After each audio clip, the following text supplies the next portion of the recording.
Hello and welcome to People Making Statements, the once a month show that sometimes misses a month and you kind of freak out, but don't worry, it's fine. We're back the next month, brought to you out of beautiful Warren County, St. Louis County, and Jefferson County, the national leader in methamphetamine production, where we're currently in storm mode. Forecast for central and western parts of the United States is high temperatures and high humidity, probably lasting for the next 3 months. California is probably going to be on fire or something. People Making Statements is a show about nothing and everything, brought to you by Lockhart Brow and myself, Spur. People Making Statements is not sponsored by anyone who is currently accepting officers. We're talking to you, Maker's Mark 46 and Ezra Brooks, straight Kentucky bourbon whiskey. Eh? Yeah. All right. Speaking of, we're gonna go ahead and pour a glass. That's all right. It happens sometimes. So, how's it going? Welcome back. It's been a slight break. Mm-hmm.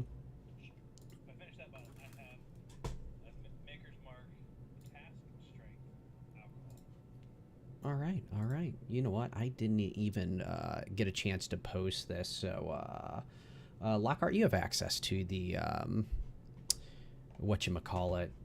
You know what? There's something I should do. I wonder if I can do this. Open this in my browser. Hey, I'm able to get right on into Discord through the browser. And yeah, we can add here and post that we're live. If that works. I don't know if it's gonna work. You want people to actually watch this live? Oh shit. Yeah. I don't know if they want to really come in. I mean, we haven't given the disclaimer. Some of this may not be suitable for children. Well, I did at the beginning, but it didn't, you know. This show can contain adult material which may not be suitable for younger audiences. Listener discretion is advised. I wasn't sure if you could hear that or not, so figured may as well do it again. Anyways. Yeah, those words are fine. Those words are fine. You know, work with what we got. Oh, oh no. How about this? Ooh, wrong button. We'll go back here.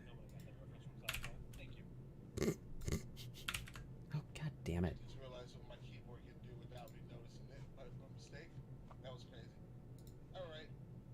Let's So what's new? What's the news? What's up with you guys? I mean, there's a lot of news right now, but what else? I mean, that's not new. That's not news. No, well, it was because it was right before Father's Day. My dad said, "Hey, we're gonna be in a golf tournament with us." I was like, "All right, cool." And then he goes, "Oh yeah, and you're gonna play in my league on Thursday." I was like, "Okay, fine, I guess." And then he goes, "Hey, Friday we're in another golf tournament." I was like, "Okay." And then he goes, "Hey, Saturday, sign you up for another golf tournament." Yikes. 36.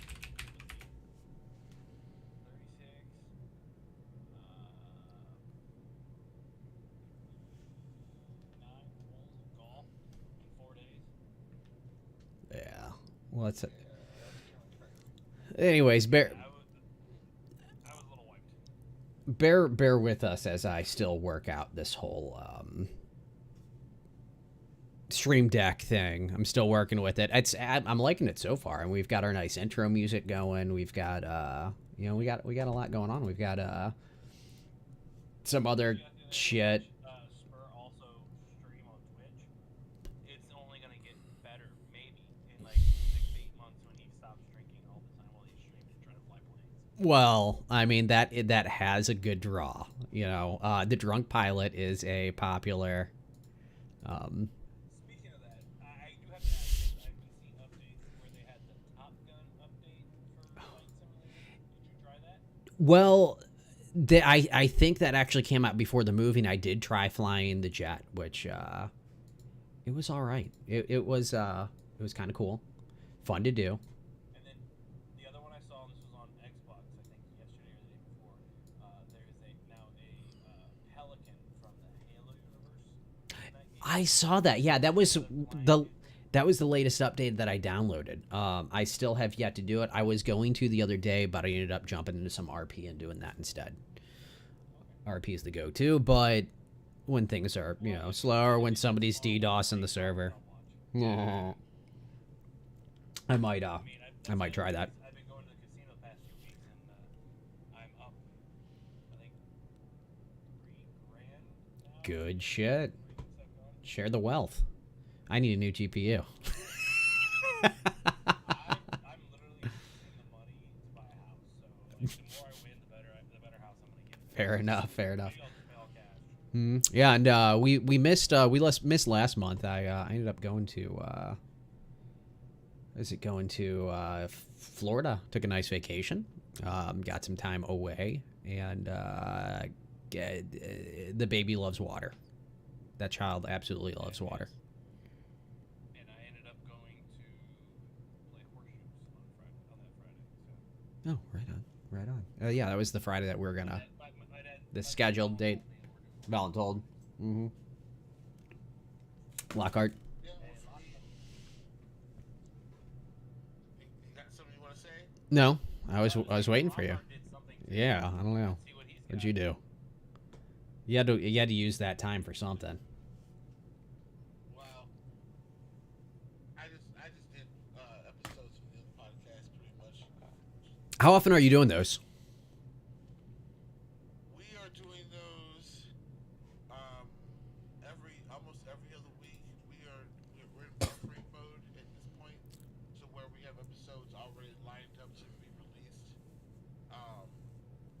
But we're recording at the same time, so we're just picking and choosing which gets released on whatever particular day and time we want. So like next week. Oh, God, don't Thursday, tell in me. fact, it's going to be a double release. We talk about my ex and we talk about his ex. We talk about the similarities between the two of them. Holy. So By similarities, you mean they were actually the same person? Because no. They're actually, were- to be honest with you, you guys are really. to be quiet honest the with you- first portion of the show. say what? You guys were really quiet the first portion of the show. Oh, I'm really? just gonna start. Oh, I'm drinking this sorry. now. No, as in that, Of- like of- it's on my end. Oh, I should just talk Uh, like this so people can see my microphone and not No. my face. No, I mean my shit was fucked up. You're fine. Everything on your end is perfectly fine, especially now. Well, Nick, you talk enough, so you cover the dead space. Anyway, so I'm just trying to say that we record and then we have a buffer system to where we choose what's going to go out on a particular day at a particular time. And so the one that was just out last Thursday, people were hearing, and then next Thursday will be another one that was going to be released. And that's because of the platform that we're using to get that done. So yeah. And that's subject to change. Available. Google Podcasts, Apple Podcasts, Google Podcasts, Spotify Podcasts. What else? I think I'm missing one. But all the major podcasts, it's on there. It's on there. Biggins. Yep. Wherever you listen to your podcast, check it out. You can find their podcast. The name is. Yeah, it's subject to change with Doc and Lockhart. So, There you go. yep. Actually, I had one pulled up. Subject to change. Google Podcast. Yep, there it is. May as well just use this guy here. Yeah. I was checking out a Google Podcast there with No More Mr. Nice Guy, where I stated I was unhappy with the fact that the Alice Cooper song was not sang at any point during that podcast. Well, fuck you guys. Can't make everybody happy. Anyway, Hey, oops. That's the first F-bomb. no, it ain't. I said fuck shit, motherfucker, cocksucker, bitch within the first 3 minutes of us being on. But that was pretty Oh. much muted on your guys' end, so we're just gonna go. Well, ahead then and, fine. we're God gonna damn do it, a you little- took- you stole we're gonna my do a little thunder there, YouTube Lockhart. editing magic on that, and we're just gonna end up coming in randomly at the at the end there. Yeah. Hey, we should at least learn their names first. I mean, what? Hmm? You said we're coming in? Oh my God. Wow. God damn it. And that's how we end up, on other platforms. Ew. Let's throw up. I mean, we got stories. We got, it's fun. Yeah, we got a lot. All right, just- yeah. I'm kind of surprised I haven't ended up on there, or certain people that I know haven't ended up on that particular website. Why is that? Hold on. Whoa. Pause. What the fuck are you, brow? Well, I mean, have I had my fun times recorded? Yes.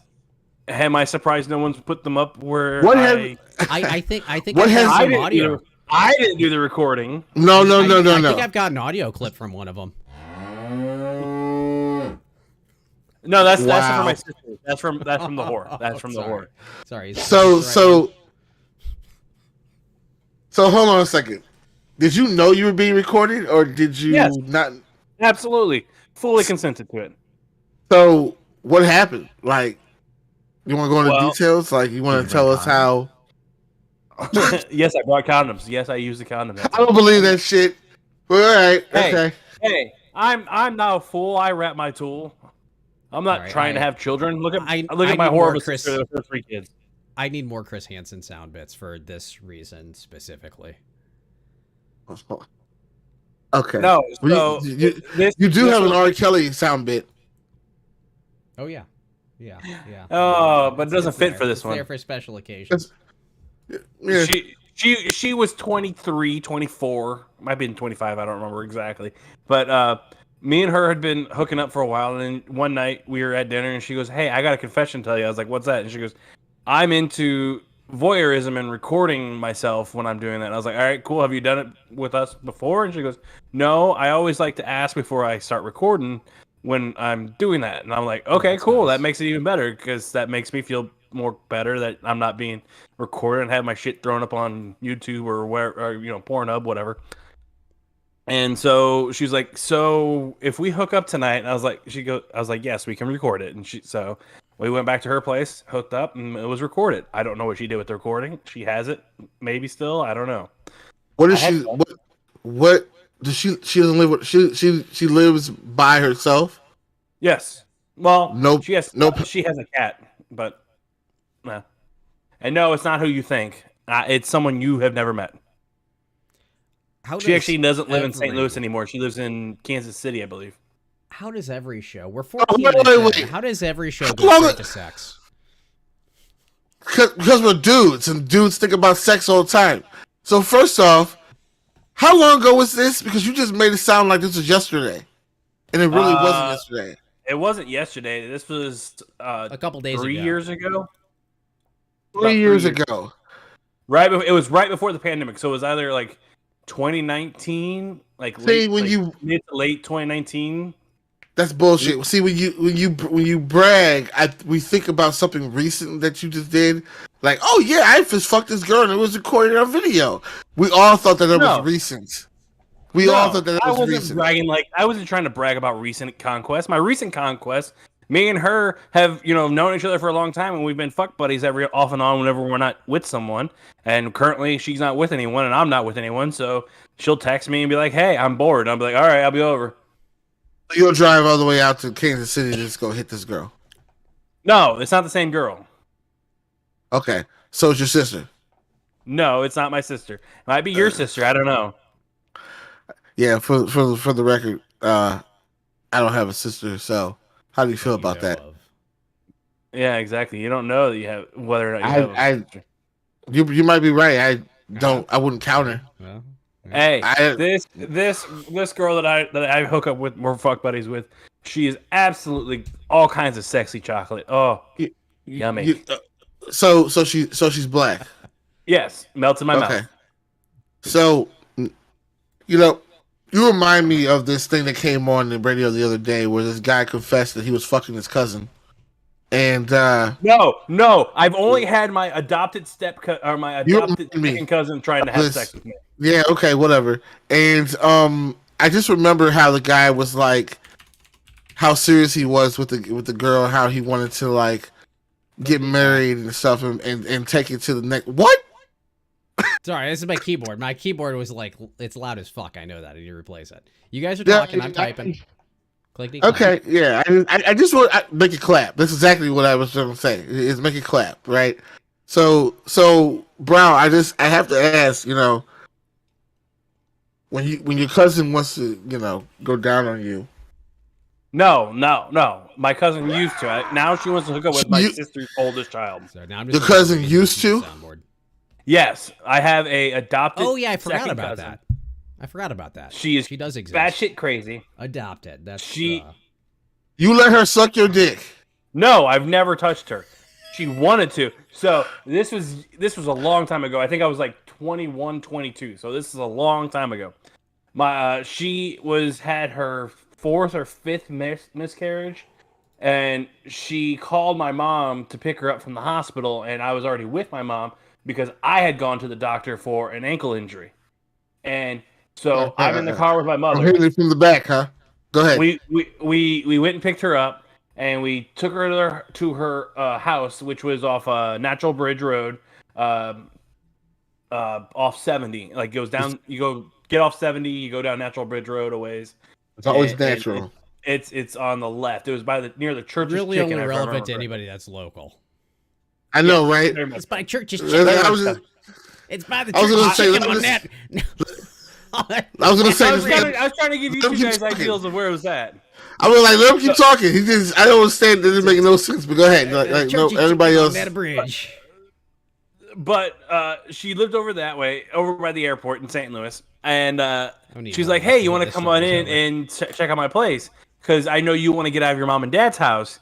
And my mom's like, "Well, we got some groceries for you because we know you probably ain't got no food in your house because she was living on Section 8 shit and was more into getting fucked and doing drugs and shit." And so we carried her groceries in and her hospital bag in, and she shows us around. Hospital She has bag? one of those egg carton type couches where they put a futon the futon mattress was leaned against the wall and on top of the egg cartons, and then that was the living room, and egg cartons and a piece of plywood was the TV stand where she had a little TV on there. And then you go into her kitchen was Been shooting there. holes No, in Brian, get to there. the part where you put your dick in your mouth. Get to the part where you put your dick in your mouth. I never did. I immediately was like, no, because this bitch is crazy. Okay, so look, explain it This in is the detail woman that had. about our house. So tell me exactly what happened. So she showed us the bedroom, and again, it's a mattress on the floor. My mom and I are like, oh yeah, that's real cool. My mom's like, all right, let's go, and I was like, yes, ma'am, and I like sprinted out the damn doors. My mom said bye to her. We get in the car, and my mom goes, you are not moving in with her. I was like, I have no fucking clue. She's like, you know, your cousin wants to have sex with you. And I was like, yes, I know, and no, that's like miscarriage number 3 or 4, and she's got like 4 or 5 kids at that point. No. So, what indicated to you that she wanted to have sex with you in the house? That's what. The way she's always flirted with me, like brushing her hand across me and like cuddling Oh, up to me and where? stuff like that. Where?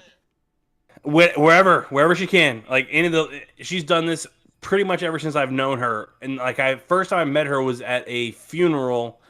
I want to say it was my grandmother's funeral, my dad's mom's funeral, when I first met her. And she was always real like lovey-dovey on hugging on me and stuff like that and hanging on me. It was She's the same age as my whore of a sister, so she's like 36, 37, and she's got like 7, 8 kids, has custody of one of them. One of her children is very morbid and wants to know what it's like to have a hole, like be shot in the face. Yeah. They're Okay, fucked up. so it's like throwing a baseball bat down the hallway with her because she had Probably. 8 kids. Wow, okay. Yeah, and what's really great is this cousin of mine has on multiple occasions said that she's better than my whore of a sister. And I'm like, no. You see, the whore, she only has 3 children with the same guy. You have 7 or 8 children with 6 or 7 different guys. Well, I have to question their ability to make choices because they decided to sleep with the same, or multiple people and make the same mistake more than once. So, yeah. And here I am just Yeah. Anyway. still light out. Jesus. Is it still light out? Seriously? Yes, it is. Yeah, yeah. We're you in know, summer, dickhead. Well, I mean, It's know, summertime. this office is the sun is doesn't closed go off. down until like 9 o'clock. This office is You as know closed my- off as I can make it, and like my motion sensor went off. Somebody's walking past your house, and I'm like, look, it's light out. What the fuck? And it was right. There was well, somebody I'm gonna walking say past. this. My boss's boss was like, "Oh, I gotta listen to your podcast, Lockhart, sometime," and I was like, "Nah, that's probably not a good idea." Hey, he might enjoy some of the segments like Browse Horse No. Sister I've Nah, totally, or Stupid I've Criminals. totally told my boss he's more than welcome to come jump on in and watch the stream. He's more than welcome to join, although he'd probably be like, My whore of a sister heard Wow. her children want to listen to the podcast, and I said, no, you can't. Yeah, no, absolutely not. No. But let's talk about your horse sister, shall we? Okay, so there is a bit of an update with her. For those of you out there that are just tuning in for the first time ever to our podcast here, my older sister, her nickname in high school was Deep Throat. Deep Throat, And no, yeah. she wasn't trying to sell any international secrets or government secrets to somebody. She was just that much of a whore. He was a muffin So- baby. Yeah, she's batshit. So I have many stories of her that I like to tell. Last week I told about the first time that I ever caught her in my bed with the guy giving him a blowjob in my bed after football practice. That was a fun one. Freshman year of high school for me, senior year for her, and she's a whore. I knew there was a special moment I could use it. That's all. Ladies and gentlemen, that's R. Kelly when he's talking about a 14-year-old girl. Oh God. Anyway, moving on. So more recently, last year, and my whore of a sister has crashed every single vehicle. Uh-oh. See what happens when you talk shit? Look at his neck. Look at his neck. Oh man. His fat ass neck. Look at this. all No, kinds of shit. I haven't- Hold on. Let's back up. Wait. Back to the beginning of the story, sir. Oh my god. We We had technical difficulties. You froze. You froze. That's why. Oh, I the did? shit's- Okay. That's why the studio's got to get built. All right. Yeah. So basically, back to my whore of a sister, my older sister, she had a nickname of Deep Throat because she was a whore in high school. That was her high school nickname. My freshman year, I caught her in my bed with some guy giving him a blowjob after football practice. No, we caught all that. We just didn't get the new Oh, story. the start of this story, the current story. Right. Well, The my current whore of a sister has crashed every single vehicle she's ever owned, including all the ones that my parents have given her when she was younger, and all the way up until more recently. Her last 4th of July weekend, she crashed her very, very nice Cadillac SUV. Granted, though, this time it wasn't her fault. Someone ran a red light and hit their car, T-boned Let's- it, and rolled it over. Let's rewind. She was driving Yeah. a Cadillac. Where the fuck did this thing come How from? the fuck she get a Cadillac? That's what I'm talking about. What money? From the Herculaneum Wiggity Wiggity place, whatever the hell they are, the we'll give you a deal no matter what your credit score is type place. Oh, it's not the pickle guy. You know, no, not the nickel Okay, pickle 'cause Rick. He Rick likes pickles. guy. Woo! I'm like, Yeah, he's in I a didn't pickle, know so at any everything's a point nickel. during your commercial it's appropriate to yell woo, but he found it. Yeah, He What found the it and he milked fuck? the shit out of it. Yeah, There's he a loves such fried thing as pickles. that? Fried Are you pickles is serious? his favorite appetizer. Fried pickles. Woo! yeah, the nickel pickle deal. Yeah. All right. He's in a anyways, pickle, so everything's a nickel. Yep. Anyways, carry on. Oh god. It's But awful. no, she got a Cadillac from the Herculaneum Wiggity Wiggity place. I forget Yeah. what they're actually called, but But the they're- accident. Who gives a fuck about them for real? yeah. So she got into that accident and she needed a vehicle. My dad loaned her his older 2006, 2007 Dodge Ram 1500 and told her she could have it for about 2 months. Well, here we are almost a year later, and she finally returned the vehicle because she finally got a new Cadillac SUV from another one of those wiggity wiggity places that give you the deals and all that kind of crap. Good shit. Like we that get wiggity the- wiggity shit. Wiggity wiggity. Yeah, that's what that's the Is that thing. like They Boogie have a Boogie frog and Boogie? it says wiggity wiggity. Yeah, Oh, kind of. okay. So that's what she tells her men whenever they want to go inside. She's like, "You got to wiggity, wiggity, wiggity it." They don't have to do that. It's like throwing a cocktail sausage down a hallway. I said a baseball bat. Oh, that was your cousin. My bad. Moving on. So we finally got the pickup truck back for my father this week, and we do the inspection around the vehicle. Like I said, she's had this thing for a year. There are 2 bullet holes that we know of. One in the front bumper, one in the driver's side we passenger knew about those rear already, door. right? Yep, I did. Yes. Yeah. Okay. We also know that at one point the starter went out, and she had her wonderful drug dealing boyfriend put a new starter in, and he attempted to kill everyone in the vehicle by not doing it correctly and having a live wire just dangling and touching metal every so often. So that's gotten fixed. That's how you try to kill somebody. You've got No, he didn't. He didn't do it purposefully. He's just an idiot. You have a power and ground going to that. If the power's not strapped down properly, it's just not going to work. You're not going to get enough use of that thing. It didn't. It actually, because he didn't have it tied down or screwed down properly, it fried the brand new starter they had bought. So they had to buy a brand new one again. Okay. What you're telling me is you treat the truck as a tractor. Yeah. Yes, she treated the truck as, she doesn't give a shit because she really didn't. Yeah.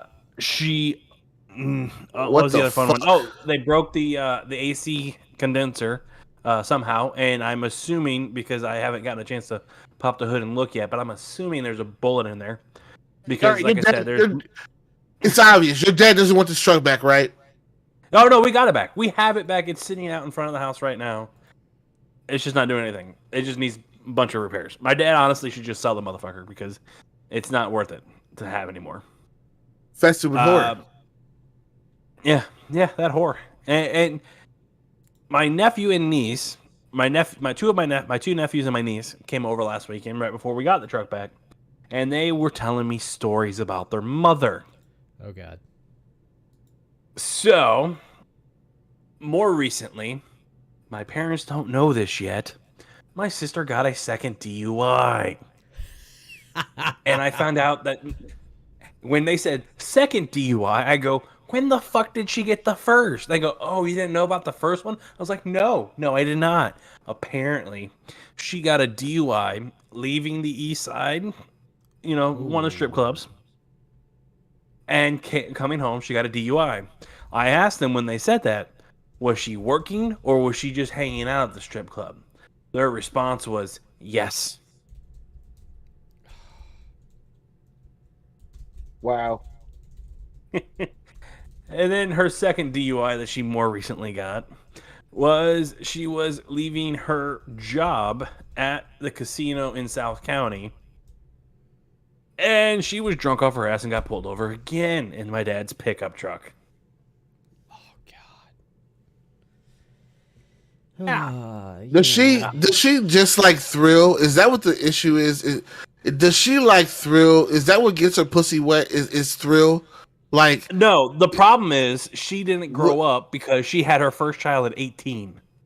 Well, 18 is a long time to grow up. So my question is, did she ever get therapy before she turned 18 at all? It seems like the only therapy she gets is dick. Really? That's the only therapy she only gets is penis. Oh yeah, before she turned 18, my parents paid for multiple sessions of therapy for her. Does she have a disorder? Is she a little slow? What's wrong with her? What's going on? What's wrong with her? She's been babied by my father for too long.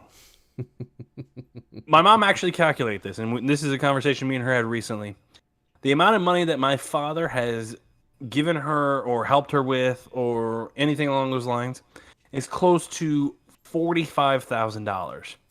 My dad complained about the fact that I had lived with them for so long and that I should pay them back for living with them for as long as I did by giving them money from, past rent due type situation. My mom said, when was the last time you picked up a paycheck or a rent check from your older daughter, your whore of a daughter, who lives in our currently former home? He said, oh, it's been a while, probably since we moved out 4 years ago. She Okay. has paid one time for the rent for the house. So She all the was shit supposed to that pay rent for the truck, never paid that. My parents got $5,000 from the government for rental reimbursement or rental protection act, whatever it was, during COVID. That's the only money my parents have gotten from rent for my sister. so what you're telling me then is your dad allows this shit to happen. And he Yes. saves her. So your Yes. dad is a Captain Save a Hoe. Yes. Because on multiple occasions she's had been robbed by her supposed boyfriend, and not only just current one, Yeah, but former one home as well. mentality. Oh my god, I need help. I want to be saved. Yeah, that's a yeah. Yep. I hope my Whereas legs me will lose it. and my younger sister, I my need to younger lose it. sister Kill me. is 27, maybe 26. I don't remember off the top of my head, but I think she's How many 27 this year. Wait, how many sisters do you have? I have an older sister and a younger sister. I only have two. My younger sister, 27 years old, she has a vehicle in her own name. She has a apartment rented out in her own name that none of my parents or myself has signed for. I have my own vehicle. I own a condo that I'm currently renting out, and I'm in the process of looking for a new home. But I'm a mooch. He called you a mooch. He won't say it to my face, but yes. Wait, your dad or You your look sister? like a mooch. My father. You look like a mooch. Okay, Oh, so really? I don't. So now I'm gonna say this. So your dad, who's the one that wanted you to buy the house that you're in, because of credit, right? Yep. You turn around and sell the house to them for $1, right? And then in Yep. return, got your own self a condo, right? And Yep. then the smart thing, because your mom said, "Why don't you rent it out and live here? Because that way you can save up for your house, car, and whatever you want to do, right?" And it's got a pay raise within the last year, and you're a mooch. Yep. And I should be getting another pay raise in the next coming months. So in this case, man, I'm gonna tell you right now, I wouldn't listen to your dad at all. This just Oh, I don't. I would just go play golf and come home and just be like, la la la la la la. I can't hear you. I'm not the host sister. La la la. That's it. Yeah. He doesn't like the fact that I go to the casino and play poker. That's because he thinks can't it's do a it. waste. But yet, like I said earlier, I'm about $3,000 up in the past couple weeks because I haven't lost. Right. I'm Well, it's literally playing with other people's money at this point. I stopped taking money out for myself to play. I'm just playing with other people's money. well, it's not about whether you have money or not. It's a fact. It's the fact that he's seeing your lifestyle and he wishes he had the same. Yeah, That's pretty what much. it sounds like. He wishes his oldest child, the whore, would actually get her shit together, but he won't tell her that. When I told her that, I was wrong. It was on one of the many occasions where she. What she did had he me say pick her when up. she was getting her ass kicked? That's what I want to know. Well, you should have thought about this. You should have been with who you should have thought who you're being around. When I said that, I'm an asshole. When he said that, she was right and I was wrong. Oh, this is your dad? 62. I just found that out actually. You know how old your Wow, dad is? bro. Shit. I didn't know how old he is. I don't actually know. My mom's age is. I know she's either 60 or 61. I don't actually know. My parents never told us how old they were when we were growing up because my mom wasn't getting older than 30. Ah, I know what So- parents' birth so- year is, so that's not. gonna So be was your fun. did your host your host It's your sister hoe. did My your host sister, yes. did your host sister used to cry a lot and run to daddy for a lot of shit when she was younger? She ran to my dad for a lot of shit just because she knew she'd get away with it. My mom, on the other hand, would not play with her bullshit. That's why when we were younger, I think she was a sophomore, junior in high school. She punched a hole in the drywall on the stairs going downstairs. She was trying to punch my mom and she missed. And my mom told me later on if she would have connected, your sister would be dead. I was like, oh yeah, I believe it. Well, that's a lot of dysfunction there. Let's move it's on. It's just the older sister. It's just the older sister, the whore. The whore. I thought, okay, damn. Yeah. Wow. Hey, don't worry. this I gave her your counseling number. She'll session's give you a over. call when she's ready. I don't want her. I don't want her number. What's wrong with you? I didn't say you. I gave her your number. I said, what's wrong with you? In response, I don't want her fucking. There's no reason for her to call me. Well, she likes the chocolate. She'll call. Apparently, I don't want to talk about this anymore. Let's Runs in move your on. Family. Oh, all right. Oh God. Hey, my family's into the chocolate. It's okay. My Hey, sister's hey, dating a- I got dating a black listen, man who's listen, amazing. listen. He's a great guy. Listen, My older listen. sister's currently with a drug dealing You black know, guy who's an you asshole. know whose family I wish was into the chocolate right now? That's in this podcast is Spurs. Let's get this You know his mute button fucking. here. Oh man, that silence is wonderful. All right. You better not fucking mute me. Oh shit, it's all right. We got it muted. Oops. Lockhart got muted. Talking I about love- Spurs. Hot. I sisters. love that. I love that. Hey, it would be nice. It would be cool though if I was like if I was good friends with Spur and all of a sudden now I'm family. Like, what's up, Spur? We're family now. How you like that? How would you react to that, Spur?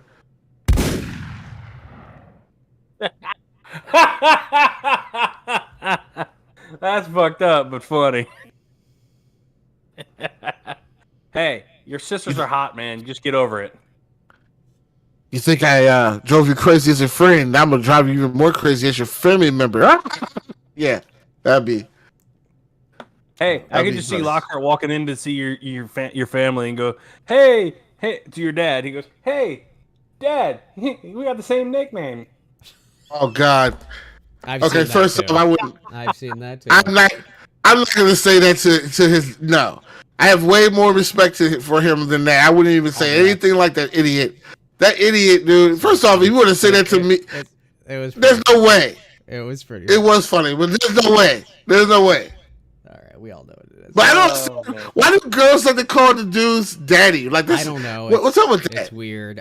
So I was talking to my wife about something like that, and she actually had a friend who was dating a Latino guy, and decided that he might like it if she yells "I Poppy" during the activities. During I had an coitus. accident that. No.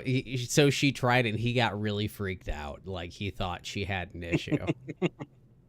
Oh no. But speaking of issues, Hey, now the girls I- with the daddy issues are fun. Speaking Listen, of I'm a people with guy. issues, a couple months ago. Go ahead, finish. I was just gonna say I'm a guy. I might be freaked out, but Oh, I'm yeah, still gonna yeah, continue to fuck you. I'm not gonna stop. But go ahead. It's like, this is weird, but I'm going to keep going. All right. So speaking of people with issues, I had sent you guys a link a couple months back of the National Weather Police. You guys check Okay, that out? yeah. I don't know if you did. Did you? Because I've got it pulled up here. I So don't go ahead remember and- getting it. We'll, So we'll drop it in the corner of the screen there. This is actually, I think this is from Real World Police, or it's Cop Watch TV. Actually, I can see by the watermark in there, Cop Watch TV. But we'll go ahead and I'm going to just show a few select portions of this video. You should be able to hear the audio. You dropped out a while back. I haven't fixed them. This guy was pulled over for. Let me adjust the volume. He was pulled over for not signaling. Now, in all reality, I don't know if you'd see his dash lit up So with are the you yellows. working right now? Yeah. Okay. Yeah, I was just on the highway. He's pulled over. Honestly, the real reason he's pulled over because he had all the extra lights on his car. This is VW he's driving. And one thing I want to point out is this fucking spotlight Cold. on the VW. Yeah, I got whatever a it little bit of is. frostbite on my toes. He's got a Really bunch of just yellow when I was lights. out. Was He's that? claiming he had Yeah, frostbite in his it's toes this not morning. weird. I think it's a load of shit. You want to just give me your license and then you can. Anyway, so like this is weird. This is weird. Pretending to be a So, cop. Here you are, man. he was driving down the road with all the yellows on. Yellows. Those aren't, and we got ads now. Those aren't cop colors. you yeah. know, right? They're I yellow. thought yellow was legal though. Yellow is It it's is state by because you should state. be. State by state. Yeah. So Oh, I've got I was yellows gonna in the say, back Missouri of my car. is. I've got yellows in the back of my truck. Step out, okay? It looks like he doesn't have the lights on there anymore. Do you have any weapons or anything on you But earlier on, you could see the yellow. So they're asking him to step out at this point. Okay, can you unlock the door, please? He's asking why, Do you have any weapons on you? and they're not really giving him a reason. If he's, you know, I think it's a lot. Step out for me. Asking for weapons, For me. doesn't have any. Okay. Put your hands behind your back for me. Can you interlace your fingers like you're praying? Interlace them. Is that a female cop? It's a female cop, yes. Yep. That's So why. he's getting arrested. That's why. We'll explain all that in your- That's why she's asking him to step out of the car and detain him. Why is that? It's a female cop. She doesn't. There's no backup, is there? Well, it doesn't matter. Do you, you know, you have to have reasonable cause for arrest, right? Or It already happened when she pulled him over. Well, Right now, yeah, she's there's- just- there's- okay. Okay. Well, Hold here, on now. Hold on. Whoa. Go ahead. No, yeah, you know, you okay. You are correct in saying that, you know, the arrest was the traffic stop. You actually are correct with that. I am. Are we seeing this car? Whoa. Hold on. But let me add, when they pulled him over, he had all yellow lights. Now look, there's extra lights on it. Some reds, some blue. blues. There's a red on the other side. You can't see it too well. Not from that angle. Is he? He's not like So undercover. No, he can't be Whenever undercover. they stopped him, I'm gonna let it keep playing while I mute it. Essentially, when they pulled him over, they'd ask, you know, what's he doing? Oh, I'm you know, recording the weather. Well, yeah, I work for the National Weather Service. Now I know that's bullshit. What National Weather Service doesn't send people out to record, you know, like with video cameras and shit in a Volkswagen with a bunch of yellow lights on it and their organic treats in the center console. So it is a bit odd, but yellow lights, and yellows are fine to use in most states as cautionaries on the side of the. You stop on the side of the road, it's okay to use yellow strobes. Tow trucks do it. In fact, a lot around Missouri, a lot of tow trucks are using red and blues. It's completely normal. Not something you'd see somebody normally do, but you know, and some of the lines. It's one of the lines of work I'm in. Sometimes if I stop in the street, I'll flip on yellow lights just because I'm a little bit of a traffic hazard to get people out of the road and not hit me. But at this point, you see their you know, they pulled him over for a signal, and he had yellow lights going. They decided to search the car. They found out that after, you know, flipping a switch, red and blues come on. They look, now you see a gun here. All right, see, it's orange. That's a probably a pepper ball gun or a another type of gun. The grip looks real. The rest Looks like it. To be honest with you, it looks like he was playing cop the whole entire time. It really does. It does. We'll skip forward a bit, because things get better. Trust me. You think it's good enough right now? Things will get better. Ballistic vest. They did. Here we go. Oh yeah, there you go. Ballistic Trunk. vest. We've got gear. I did say they found that. You go ahead and search through it.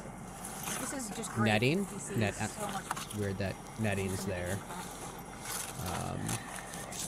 There's another. What appears to be ballistic vests. They're claiming they're ballistic. Who knows? Sheriff, Yeah, he's impersonating a cop. Yeah, you talking about like OC? Gun belt. 2 police belts. look at that. I'm right. See that red and blue. Hey, he just wants to be the Winchesters. He's trying to find the So that's it. Wargoo or whatever. That's basically it. There's his mug. Yep. Okay. He wants to be a cop. So he got arrested for impersonating. Yep. Exactly as you said.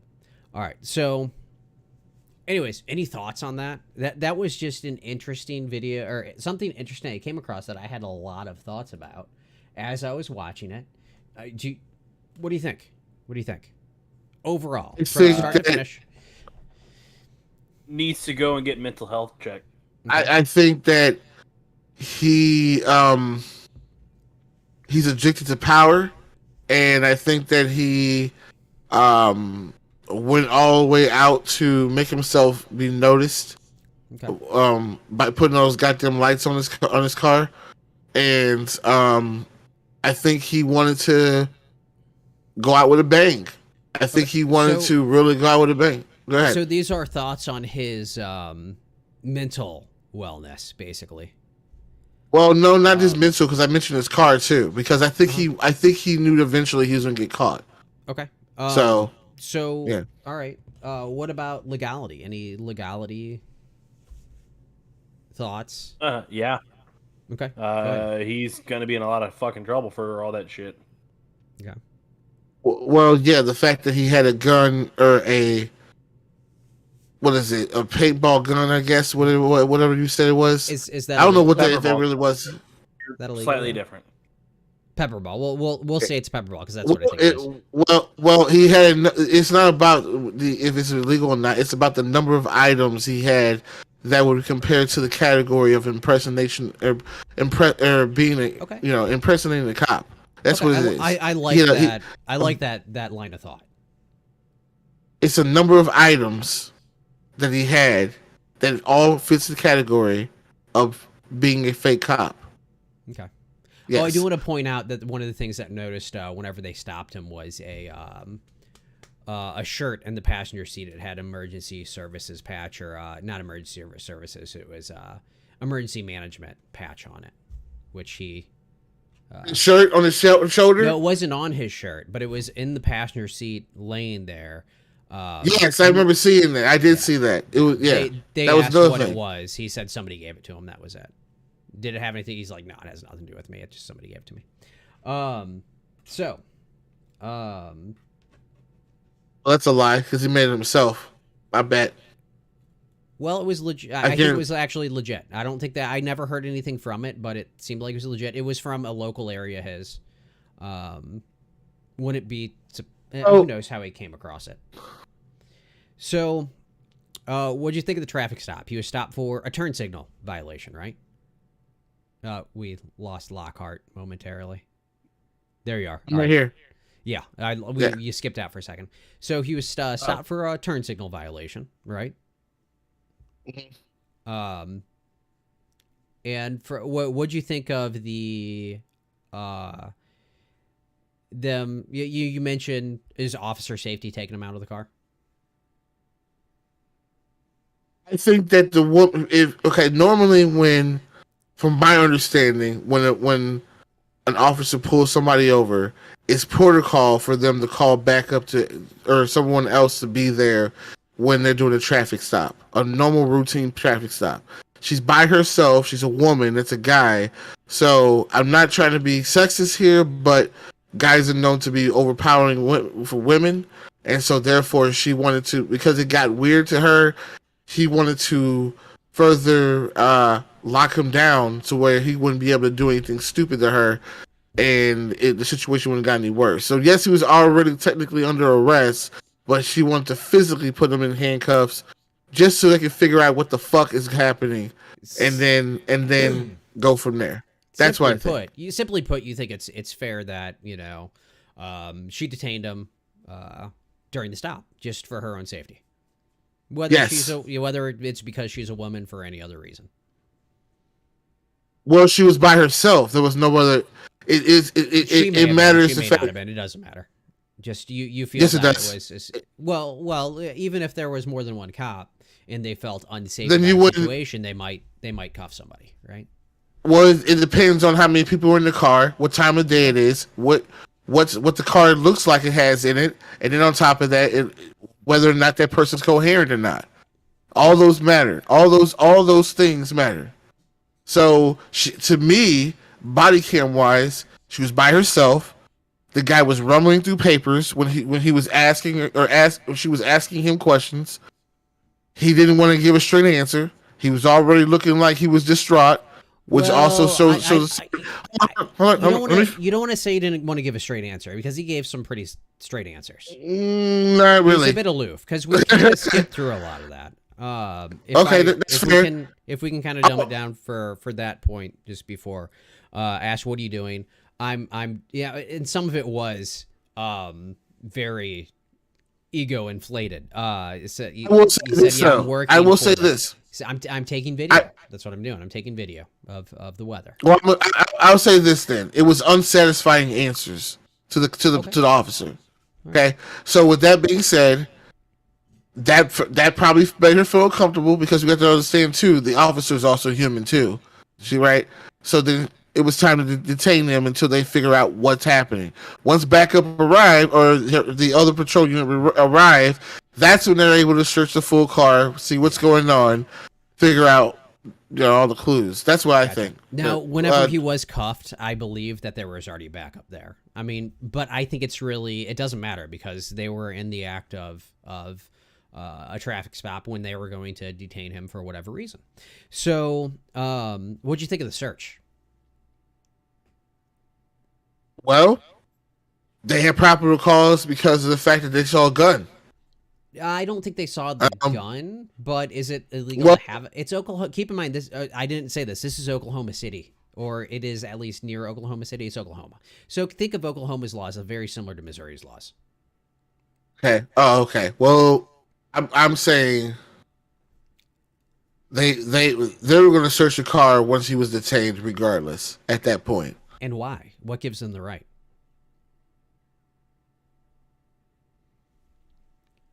Because you had extra lights on this car. It was the probable cause of the lights on this car. Well, what made lights? The extra lights that he had on his vehicle, Were they illegal? They were not illegal, probable right? cause to search a vehicle. Nope. He had yellow lights. So you're telling me that she broke the law herself by not having a real reason to search the car? My first thought when I saw this video is this kid's goofy as fuck. But the first thing I noticed was that she took him out and what she had seen was she had seen that patch on the shirt in the chair in the seat next to him, and she questioned it. There's nothing illegal about having a shirt that says emergency services or even police on it.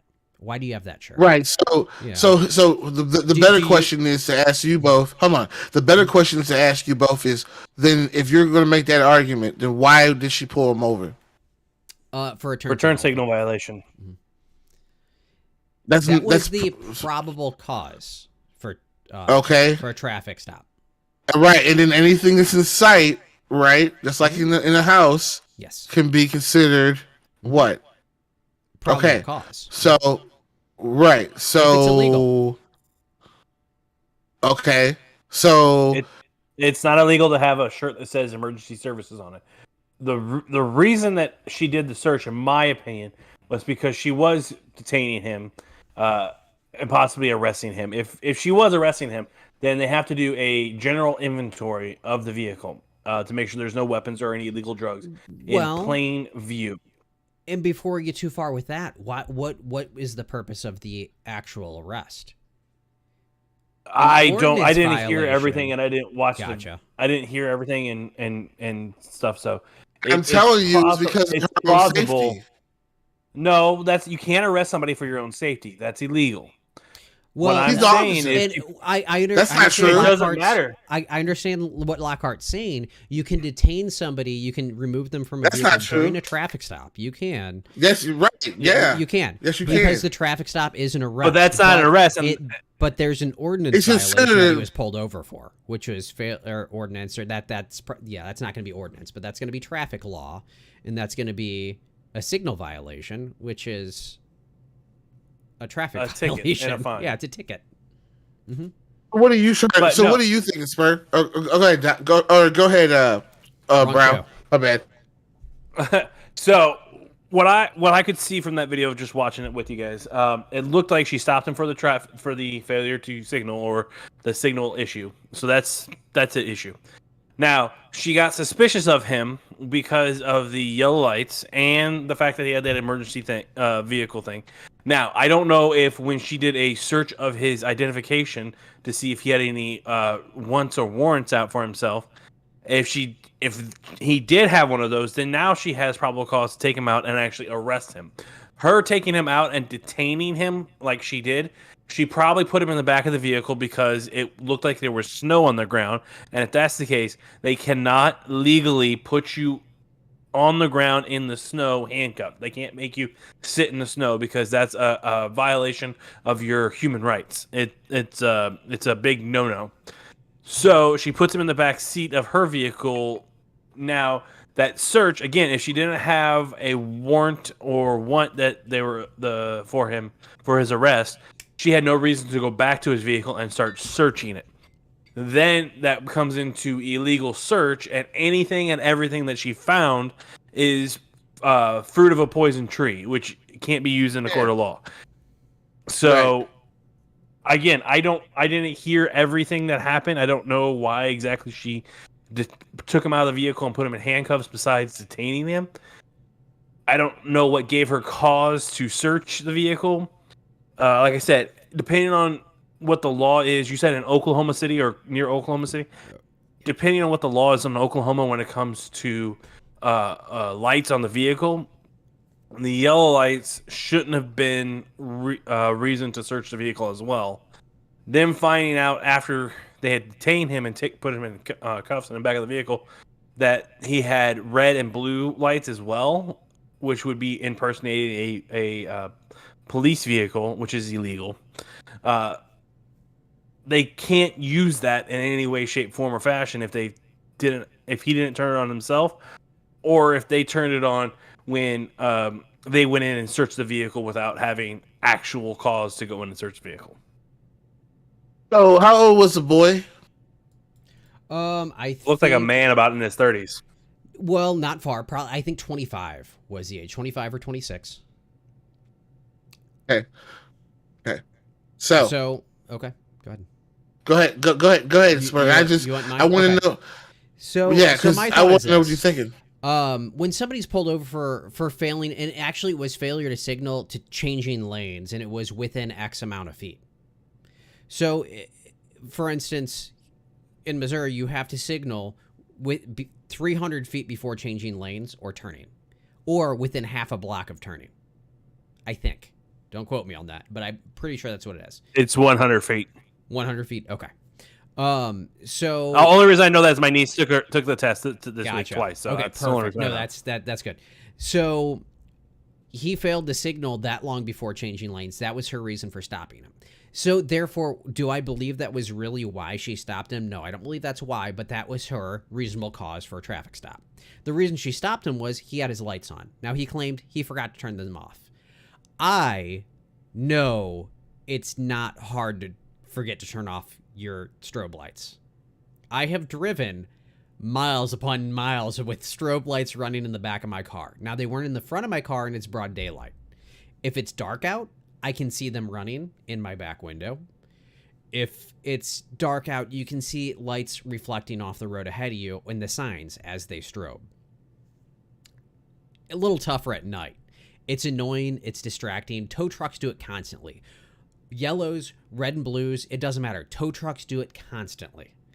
And nobody gives a shit. Let's be honest. Hell, nobody gives a shit when a tow truck's running lights and siren trying to get past traffic. People don't fucking get out of the way. They have right of way. They are emergency vehicles. But they stopped him because he had yellow lights going and they thought it was weird. They wanted to see what was going on. They pull him over. This kid's awkward. He's not normal. He has an emergency services shirt in the passenger seat. Is that reasonable cause for a search? It is absolutely not reasonable cause in my mind. That's my opinion. I haven't seen anything from this that states otherwise. But is he goofy as fuck? Is there maybe something wrong going on? Possibly. I mean, I'm not denying that one bit. But I'm thinking about rule of law and right, Fourth Amendment rights, right? Search and seizure. They didn't claim to see the weapon. They claimed to see the shirt. They knew the lights were going. So they're trying to combine that together. So they get him out and they do search the vehicle. They start flipping extra switches. Red and blues come on. Okay, now we've got something else going on here. So he's got red and blues in the car, which can be used for impersonating. It's a lighting violation. we're going to continue searching the car. We find a pepper ball gun in a holster. And looks like a gun belt. In the back, you've got ballistic vests, probably level 2 or level 3A, which is Kevlar. Level 3A is the highest level of Kevlar you'll have. It's good against a decent caliber pistol. What What else? caliber? Usually they're tested up to 40 to 45. They'll quote unquote stop it. Honestly, if you're wearing it and you get hit with those, you're going to be in pretty bad shape. You get hit with a 44 caliber full metal jacket. You're going to have internal bleeding and all these extras if it doesn't penetrate the vest. Yeah. So it does so much. It does. It's not, it does. It actually, they do very well, but they're not as good. Whenever it comes to larger objects coming at you, they're not as good as solid plating. But solid plating isn't. It's hard to get it to cover as much. It's bulky. It doesn't move. It's solid. Regardless, they find those. They find rope in his trunk. Bunch of weird shit. But campers keep rope. Radio operators. He had radios in the car. I don't know if he's a radio operator. In fact, I didn't even think to search that. I might be able to search that and find out. But if he's doing something with weather, and he's communicating with the weather spotter network, which he probably wasn't. Whatever he's doing, none of it is technically illegal. All that shit in the car. Now, if he's claiming to be a cop or something, that's a different story. But we then go back to the fact that I don't see reasonable cause to search the car. Therefore, fruit of the poisonous tree. You can't use it. Even if it is very damning, you can't use it. She made an unlawful arrest, is what you're telling me? The arrest, we're not going to say unlawful arrest because she stopped him for a traffic violation. That was reason for arrest. To even bring him back and putting him in the car, that was okay during a traffic stop. Do I think that's a reasonable thing to do? No, not really. When I say arrest, I mean arrest in the definition of taking him back to the station, They getting booked fingerprints checked in. They booked Yes, him for booked. impersonating a police officer. Now, I don't know what the law is in Oklahoma. I know in Missouri, in order to charge somebody with impersonating police officers, they have to actively attempt to convince somebody they are a peace officer. They have to in some way claim or suggest they are a peace officer. It's a burden to prove that. It's not impossible. I've talked to people who have been stopped with red and blue lights, using them just to speed, and they still don't get charged with it. They get a lighting violation. In the long run, he got booked on this, and actually I looked it up. Now, the flip side to this whole thing is there's somebody with his same name, and who is it? Well, it's public record. His name's Manuel Nava Jr. There are two people that are it appears, I'm not going to say there are, it appears there are two people with the same name around Oklahoma with criminal records. The courts have separated them by using punctuation differently and using their names in different order. But the other one, it appears that this is his first charge on the state. The other one has a long list. Person. No. I'm telling you, there is another person with the same name, and I don't think they got them confused because I think the other person was in jail already. There's another person with the same name that was arrested for domestic assault, strangulation, a lot of major charges, and it doesn't look like they ever made bond. I'm assuming they stayed in court. I'm not used to these records. But what I did find was the record of this arrest. Let's go ahead and bring it up. Well, let's bring it up real big first here. All right. So what we've got here, initial filing, charged with account of improper display of flashing red lights. That was it. That's what he ended up being charged for. He was arrested for impersonating, told he was arrested for impersonating. Then he was arrested for improper display of flashing red lights in violation of Right, 'cause he was said only- statute. Right, because he was only charged. It has to stick in order for it to really go through. It has to be prosecuted, right? He has to be found Right. guilty So- of what he's charged. And at the same, if you arrest Charge somebody, doesn't mean if you arrest somebody, you better know that you can charge them with something. Well, they couldn't charge him with impersonating. They didn't have that. So what they did was they charged him. Well- They charged with improper display of flashing red lights. well. It depends on who. I forgot the person's name. Who's the name of the person that they go back and talk to Prosecuting that actually attorney. does the prosecute? Thank you. It depends PA on or how DA. biased. PA or DAP, whatever. yeah, It depends on how biased that person is At the with the rules and against the officer, Yeah. because some of them have been known to let shit slide because they don't like the officer bias or the set detective. aside, bias set aside, you need to be able to charge them with something that you arrest them with. You know, I mean, that's Right, I'm talking how it about works. actually prosecuting and letting it happen, like Mhm. taking it to the next step. Yeah, I gotcha. So, Okay, right. Judge. So, all right. So he was assigned a judge. Here we've got warrant of arrest issued, bond amount $500. You know, that's pretty normal for that. That's reasonable bond for that. Our court information system revolving fund. Okay. Warrant return. We'll go ahead and bring that back up. Issued on 4/4. So he was arrested. Probably he may have been booked and released. Honestly, it may have been a catch and release and said, well, you know, or you know, the bond was issued. Maybe they don't list the fact that he, you know, bonded out or whatever. Anyways, go ahead. See how he's able to go to jail though, Yeah. if what you guys are saying is unlawful. Yeah. Or- I mean, that's definitely yeah. something. So President, let me get back here. Custody for initial appearance, public defender. Okay, public defender appointed. So he couldn't afford. He used a public offender. Public defender. Defendant set for disposition before judge. Bail set to amount of $500. Judge present. Defendant appears in custody. So he looks like he never got out within this amount of. Well, did he? No, it just says that he appears in custody. It makes it sound like he wasn't released, so I don't know if he was able to make that $500 bond. Continue to 427. Blah, blah, blah. Yeah. Case dismissed. Look at this. Case 420. dismissed. Including no cost. All court dates stricken. So then, what about the bond money? Probably Bond, got it back. Get that bond money money is back. refunded. Yeah, bond money, if you're not charged, it is always refunded. If you are charged, sometimes if you're charged, it may be held, and then you may be found, you know, if you're found guilty, it may go towards court costs. So then we go back here. Case disposed, dismissed. Abstract sent to DPS. Yeah, because Motion it probably dismissed. figured out that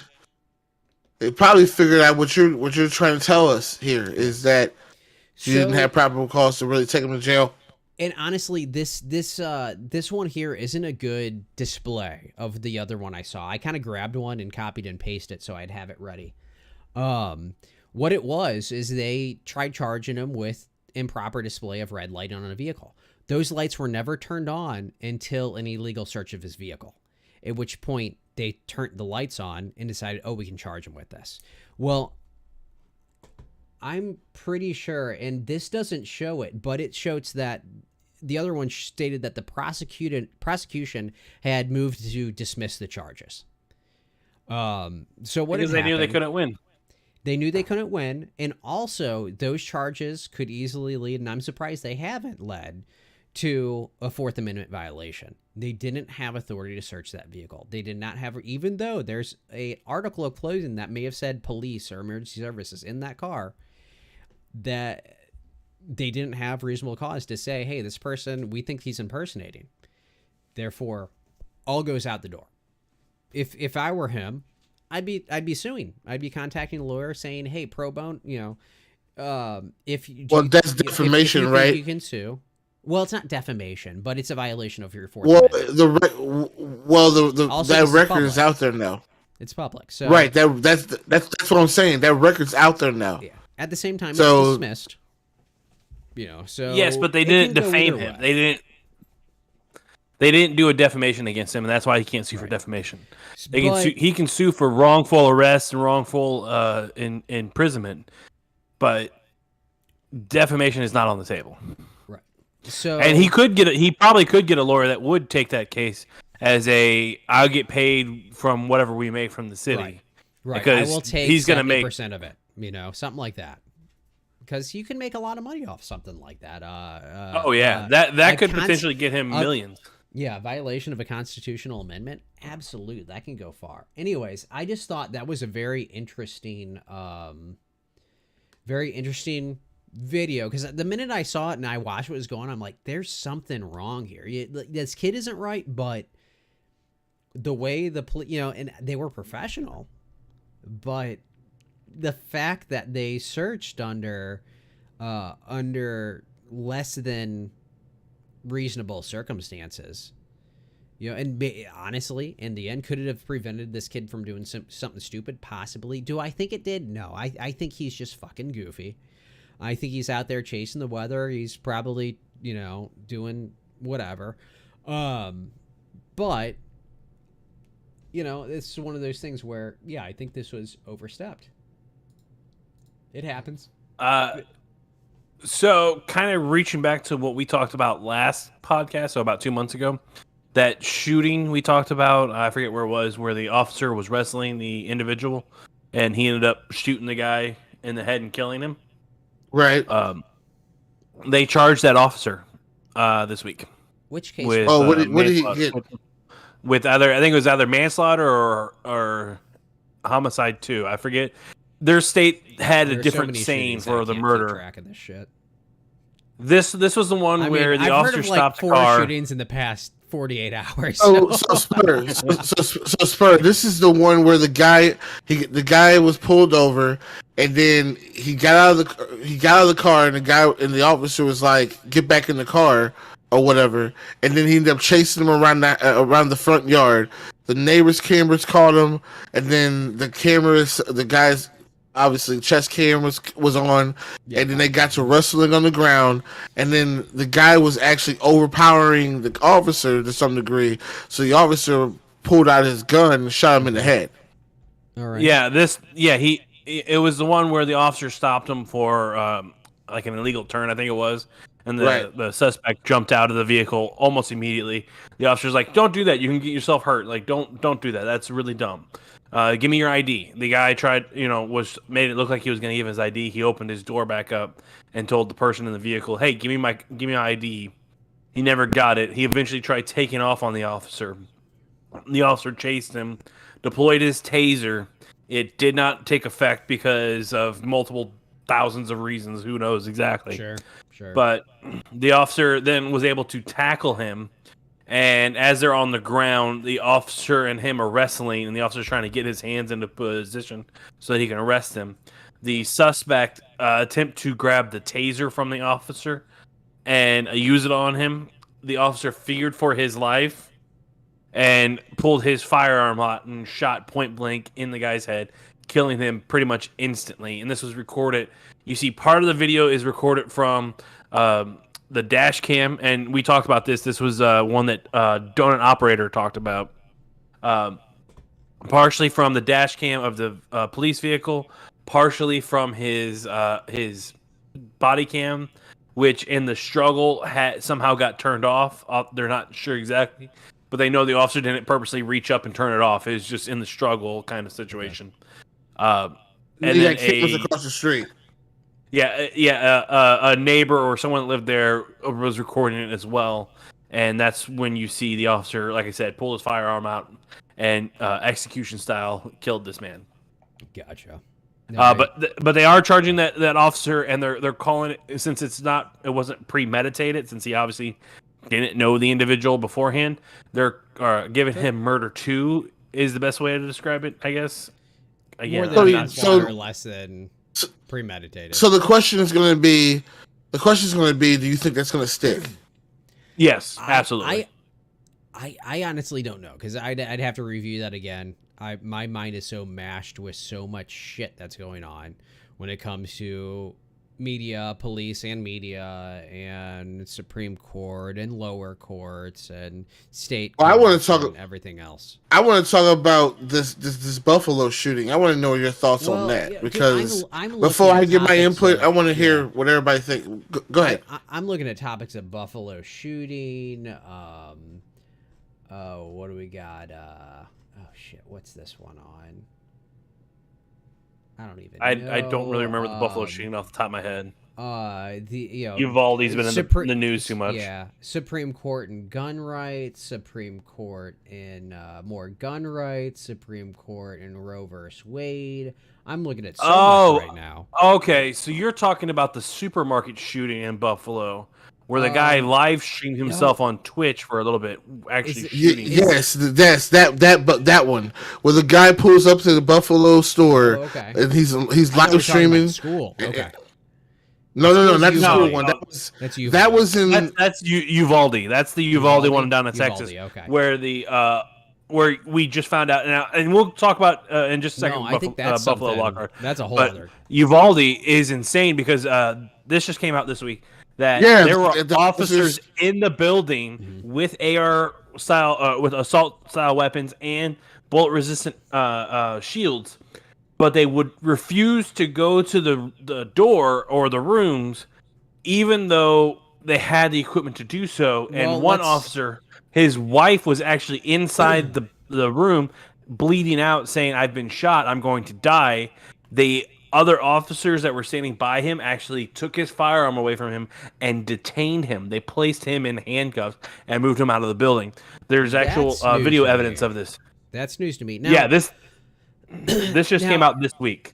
Okay, there's a lot going on with that, and I actually that's the one that I thought we were discussing. I did pull up the Buffalo because you sent me the link for that, but the Uvalde, they are blaming that more on the command of that situation. Yeah, the police chief But- was on site and he refused to give the Yeah. command Now to keep go in mind, in. This because- is a school police department, correct? This is a police department Yes. that covers all the schools that has a fucking SWAT team. Yes, This is a school who system was with a on SWAT site team. within On site. 25 minutes of the shooting starting. And But and- yeah, this is one of those points where you look at it and there's so many things that it's like, okay, you've got people telling cops to think for yourself, don't just trust your command, and that's the thing, you kind of have to go by that. But when it comes to something like this, you look around, you've got all these people around, and you really have to start scratching your head. Anybody that works in one of those at any job, it doesn't even have to be comparable in any way. You go ahead and you start thinking, I have to answer to this person. At which point do I just have to say, fuck you, and respond on my own? in my opinion, this you was have to was say, this. it's hard to put yourself in that state of mind or in that situation. Do you really? It's a very hard. A lot of people try to say, yeah, I'm gonna do that, and there's plenty of people that say, oh, I'd say fuck the superiors and do it, and I believe. And there's a lot of people that say, yeah, fuck that, I do that too, and I'm like, I don't believe you. Just because that's a tough situation to be in, especially Well, in what you just mentioned.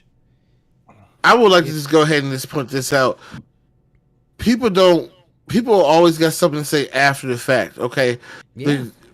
they don't understand that when you're in the shit for real. Like they don't understand that What do they concept, call right? it? Like Monday So- night or Sunday night quarterbacking or whatever, or bench. Yeah, racing or something like that. whatever. Yeah, the Monday night Right. quarterbacks. Monday night, Right. yeah. That's it. What Brown just said right there. Yeah, that was exactly what it was. So for me, I don't know why. I'll be honest with you. I would be if it was my wife and I can hear her screaming. I don't give a fuck what that job says. I'm going to go save my wife. Yeah. Yeah. Like- Oh yeah. That's the thing Yeah. that Brown just said. They ended up taking that person, detaining them. This is the first time hearing. And the thing is I would have fought them. I would have fought. In other words, so Yeah. Yeah, I'd have my ass knocked out. I mean, Well, Right. well That's it. this is something I saw on Facebook after the shooting. It's talking about oh, well, here's your guys' argument. You know, the police didn't do nothing. What happened to your argument of good guy with a gun? It's like, no. You're not seeing that argument There are- correctly. there When we should say have been good guy plenty with of a good gun, guys with guns. we mean a citizen, a good citizen that has done the correct thing with a firearm. We're not talking about the police, because the police don't give a shit. And there's actually been Supreme Court precedent where they said the police are not required to defend or protect your life. They are not required to do that. Even though it says to protect and serve, they are not required to do that in any fashion when it comes to being police officers. So when people say, oh, well, good guy with a gun will stop a shooting. Yeah, we're talking about the motherfucker that's just standing off to the side. You know, the parents, those guys who had guns standing outside, they were being stopped by the Uvalde Police Department. Those motherfuckers were one of the ones that I know would have gone in there and saved their goddamn kids, no matter what room they were in. They would have found that motherfucker and they would have ripped his ass a new one. And then up in Buffalo, the fact that people are saying, oh, well, you know, Buffalo, yeah. he did this and that and whatever. He streamed it. You're absolutely right. And that was wrong. And Twitch took it down almost immediately. I think he streamed for maybe 5 minutes before it was taken down. That is horrible. And the only way you can stop someone like that before it happens, in my opinion, is stop blasting their goddamn face and name all over the fucking news after something like that happens. The more we make press about the shooter and not the victims, the more shooters we're going to get down the road.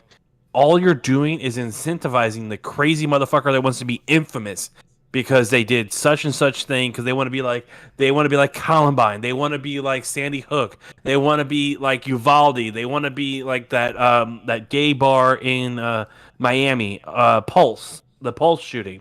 They want to be famous like all those people. The way you stop them is you don't give them what they want, which is Don't give them a name. infamy. Don't give him a name. Yeah. You want to give him a name? Piece of shit shooter shoots up school. Piece of shit shooter shoots up a church.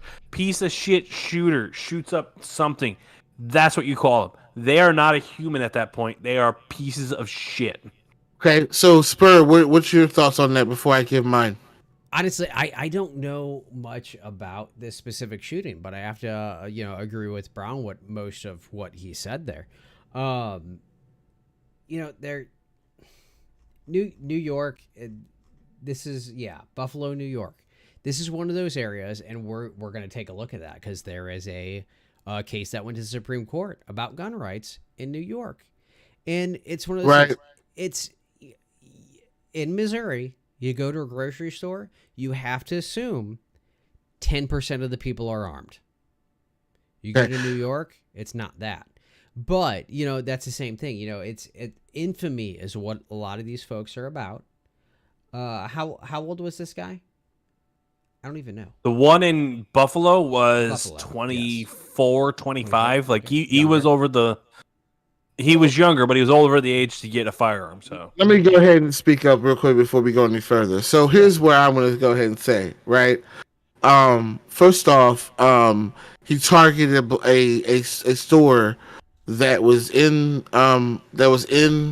New York that is known to be a general store for a lower income area where most of people there are black. yep. Okay. Yeah, Okay. he went. That's one. Hold on. Nope. Hold on. I was just gonna say he went out of his way. I think close to 35 minutes or 45 minutes. He drove 3 hours away. Actually, 3 something hours, like that. Yeah. He drew 3 hours away to drive all the way to this place. First off, he let his girlfriend know that he was going to go do this. That's one. Before he did that, and then he drove all the way 3 hours away, and I watched the video. I saw the full video. Okay, I'm not going to tell you where I got the source from, but I got the full video. Right? Oh, I saw the full video. He got out of the car. He pulled up. I need you to Right, send those got out to of the me car. before. Huh? I need Huh? you to send those links to me before these discussions. I'm going to be good at picking them apart. But go on. Okay, sure. Well, he got out of the car, and he cocked the AK or AR. I'm sorry, AR. and he opened the door, and people were walking like a normal day, and then he just started firing. He killed 3 people right at once. people just started dropping like flies. Then he went into the building and started murdering people that were out in the owls. He started shooting them all up. Then he went to the owl in the owl where you actually check out, and there was a white guy there, and the guy said, "Please, no, please don't shoot me, please, I got family." And he said, "Okay, my bad, bro. It's all good." And he moved on. He didn't even shoot him. And then he shot the rest of the black people that were in there. Now, he had hate slurs all over his gun. He was saying a lot of hate messages. Apparently, it was found on his computer and all that. This was a fucking hate crime to no extent. I mean, this is not just a piece of shit, but this is a racist fucking piece of shit. This is emboldened by Donald Trump. This is what I'm trying to say. Like, the dude needs to be put under the jail. There's no reason for him to play the dude. There's no reason for him to be put down as insanity because he proved that he knew what he was doing the whole entire time. Because one, it's premeditated because you put it on Twitch, right? Two, you're able to make clear decisions. You don't need just Twitch to make call that one premeditated.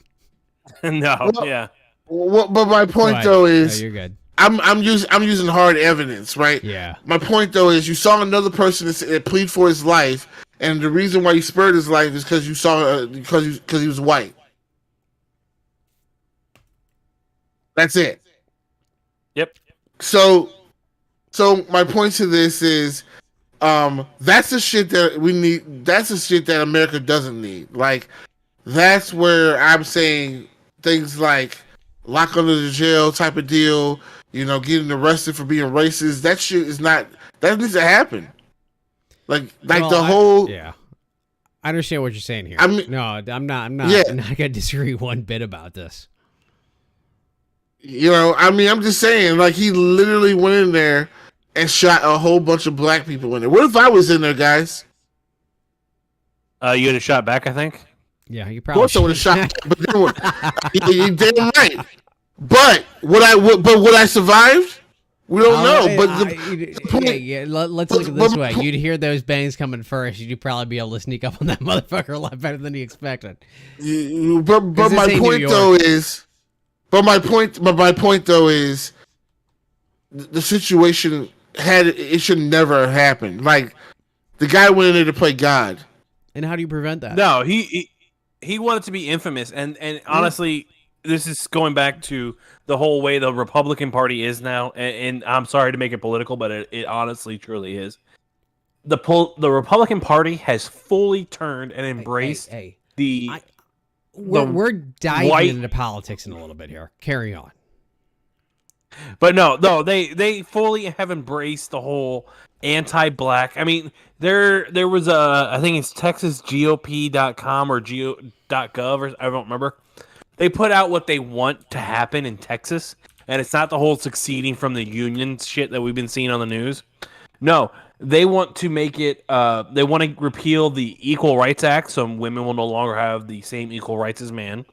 They want to repeal the Voting Act to make it harder for people of color to vote. They want to repeal all these different acts and stuff like that, and they want to get rid of them. And it's like so non-transparent. Or it is so transparent that they are going full, we're the white people, we need to go back to master slave situation. It's ridiculous. So, I mean, not to dive into, Buffalo, I haven't read into it. I know now what you guys told me about it. That's what I know. I remember hearing about it happening. I never dove into that amount of detail. I've actually been a little bit busy because of work and whatnot. To dive, there are a few things that I have been able to get into. That's definitely not one of them. So, I mean, I can't really discuss much on that matter. But we're going YouTube down Philip DeFranco. Filter. Okay, right on. Send it to me later, or put it in our private. He does 4 shows a week, Monday through Thursday, and he talks about the news. And when the shootings happen, he's one of those people that does not. Yeah, YouTube.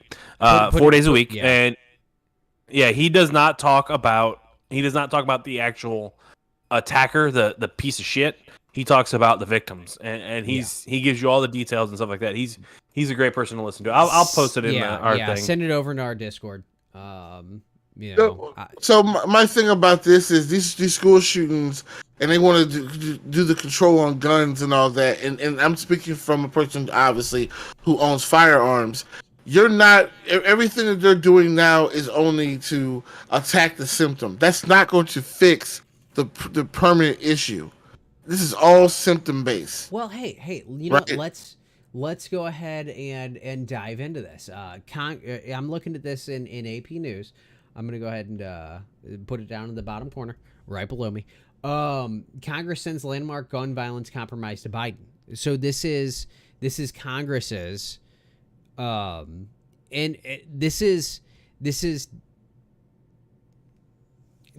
two parties working together. This is the Republican and Democratic parties working together, and actually it's getting passed through.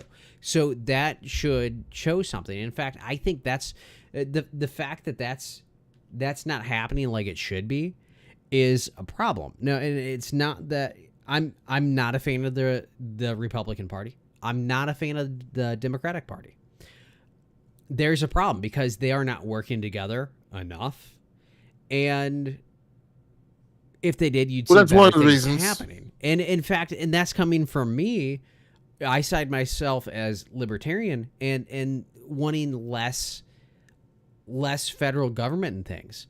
And what we see is we now see less federal government in you know, Second Amendment issues, firearm weapon issues, which is something I want. But I see federal more. I see what makes them appear to be separating themselves from you know, Second Amendment issues, but then separating themselves even more from women's rights, which is more of what is going on in the news right now. So there's like a little bit of back and forth, and it's like, okay, you're not really protecting people's rights at this point. You're just protecting things that you prefer and things that you know states are going to go this way on. But if you don't want the states to go that way, you're going to go ahead and force them into this direction. So, well, here's the issue. Here's what I'm getting at, right? Here's what I'm trying to figure out. You're saying there's literally arguing. They're arguing because they're saying that, well, guns kill people. This is whole thing. Well, and then they're going to up the age because then it's going to stop somebody from being able to get their hands on an AR easier. Let's forget about what's been talked about. Let's look at what's being done. Because this is what's going to the desk of the president, and this is what will be signed. No doubt about it. And if I scroll all the way to the bottom, I think I skimmed through it. So let's take a look. Under the compromise, background checks for gun buyers ages 18 to 20 will now be included in examination of their local juvenile records. 18 to 20 can buy pistols. So what they want to be able to do is they want to be able to examine the juvenile records of those. The fact is, those should be sealed, but I understand why it might be important. I'm willing to flex. When we get, any adult gets a weapon, anybody is, now I'm not going to say adult, anyone 21 and up gets a weapon, anybody 18 and up gets a weapon, their record gets checked. So what they're trying to do is equate. But what about the mental record? We'll get to that. No. We'll get to that. So we're looking at it. Okay, so we do a little bit more of a stiff background check on 18 to 20. You know what? On my mind, whatever. And they want to point out accused shooters, the shooters at Uvalde and Buffalo were both 18. Yep. People convicted of domestic abuse who are current or former romantic partners of the victim will be prohibited from acquiring firearms. Now, what I skipped in there was not simply spouses or people who have lived or have had children with the person they abused. What this is a domestic issue. They have defined issues if you are married to or if you have children with this person and they have order protection out against you, you can't have a weapon or you can't get a weapon. So this an ex expands parte, it, right? Yeah. This expands that to anybody within a romantic relationship with. Now, both of those do have their issues because there have been many times when those have been used against people when it could negatively affect their right. Whenever they're falsely accused of things or things are claimed of them, well, it sounds like this maybe happened. They shouldn't be able to protect themselves. It sounds like she could have been abused, or it sounds like he could have struck her. Give me an example. Give me an example. Give me an example of what you're saying. Let's say somebody, was in an argument with their wife, and let's say she started pushing him around or hit him and he defended himself. Well, both of them could put orders of protection out against themselves. That could prevent their right to own a weapon or have a weapon. In the future or Currently. Currently. Okay. Yeah, it depends on how long the order of protection is. If it's a permanent one, then they won't be able to get a firearm for the rest of until that's gone. So, in other words, until there is an expired date, is what I'm asking. There could be, and of course, if there's a conviction, there wouldn't be. Something like that. Right. Right. Okay. But yes, all right. Yes. So there's that. But now that actually was already in place for married couples and couples with or people that had children together. Now that expands to people who are just in a romantic relationship, which I do, like I said, I do see some issues with. That's a red flag issue. That's the issue with red flag laws. And in fact, this story goes into it next. There'll be money to help states enforce red flag laws that help authorities temporarily take guns from people who are considered threatening or who consider threatening for other states violence. Oh, shit. Now we're talking about. Okay, so hold on now. Mm-hmm. Hold on now. So you're telling me a woman could go make, this is just a hypothetical. A woman or man can go make up a story about another person now and get, because they hand out ex partes like candy, right? I know that for a fact. So restraining order is what it is, right? Yeah, exactly. It was a good story I was telling, wasn't it? Huh? Nothing. Go on. No, I'm sorry. I was gonna say the way I read it I was telling you was getting down to. Oh, okay. I was trying to be rude. My bad. Go ahead. No, you're good. You're good. No, that's exactly what we're getting at. They're easy to get, and that can cause an issue. That can prevent somebody from being able to buy or carry or whatever, or even protect themselves. Right. And so so red flag laws are laws that help authorities temporarily take guns from people considered threatening. And that is not a strong definition that they find threatening. There are a lot of states taking advantage of that. They're threatening. Okay, so you need to define that. And sometimes laws don't really go into that. Now, Missouri is not so much one of those states. But other states, absolutely. So, and also in this, it also gives more money to states that, let's see. Put some money to help enforce things regarding more people selling weapons who have become. It's suggesting people who sell weapons, probably, I'm assuming X amount of weapons, a certain amount of weapons per year, per day, per month, I don't know. And they want to make those people federally licensed gun dealers. That's FFL, Federal Firearms License. They're trying to stop string buying. So they're trying to stop people that own a lot of guns and buy a lot of guns and sell a lot of guns. It's trying to make them get their FFL.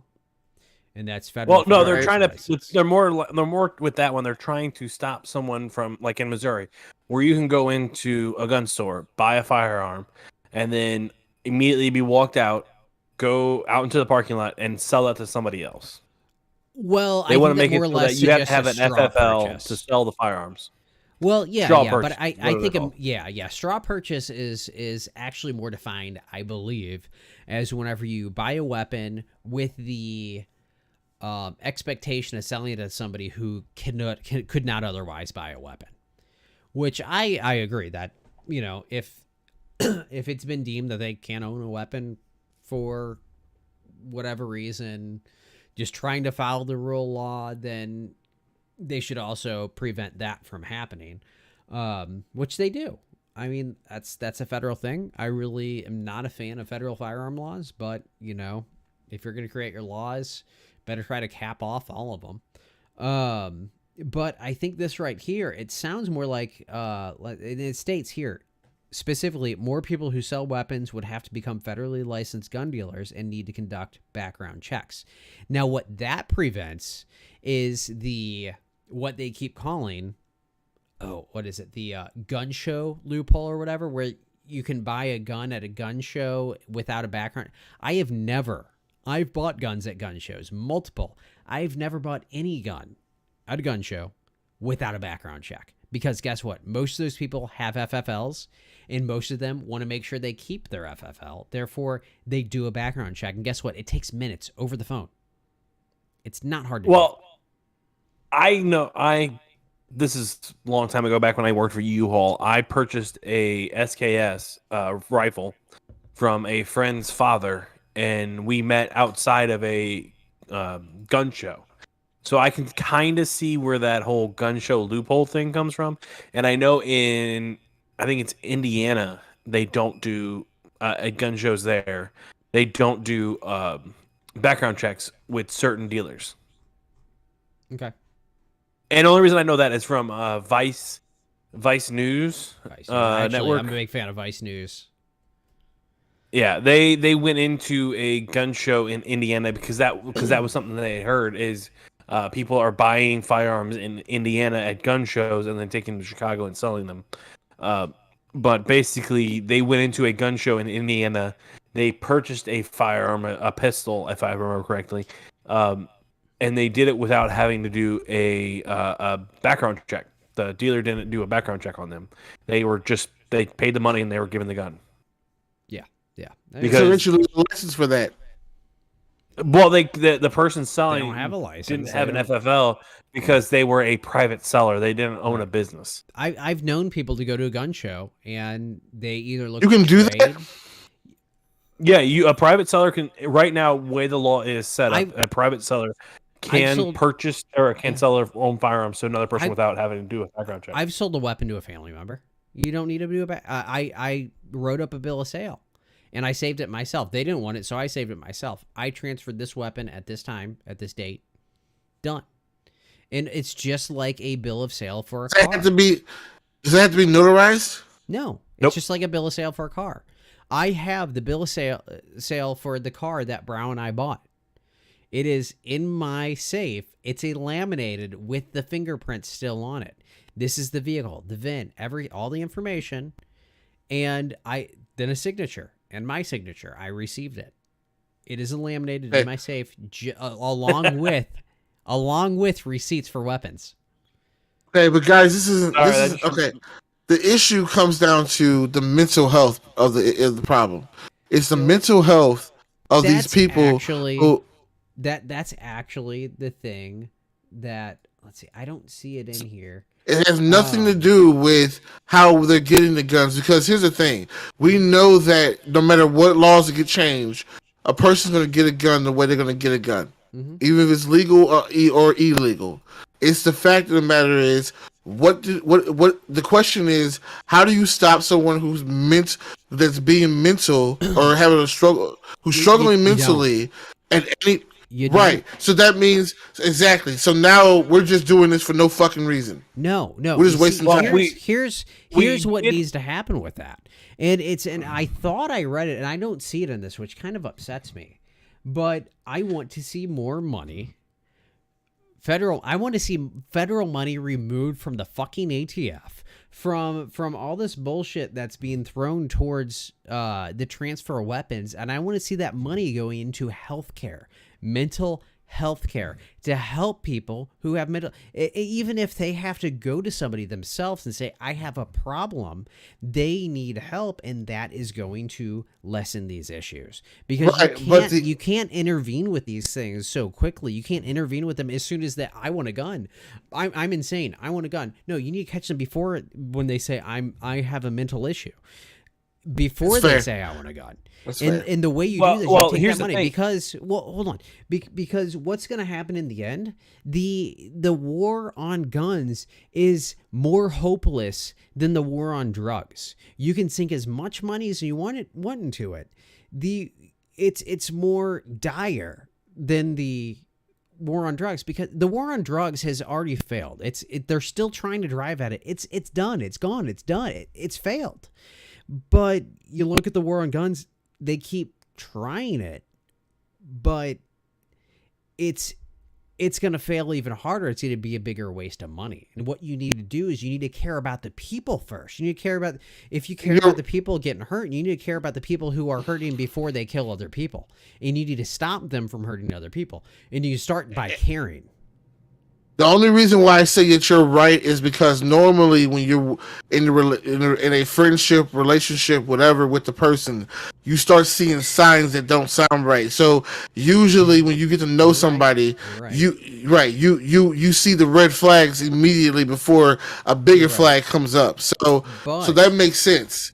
That makes sense what you're saying. That would probably be the answer.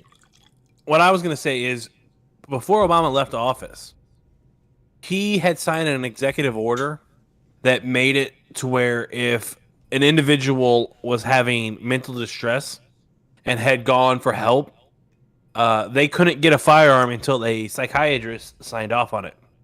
One of the first things Donald Trump did was reverse that executive order. That's bullshit. We need to go right back to what it was. I see both angles. I'm going to be honest. I see both angles.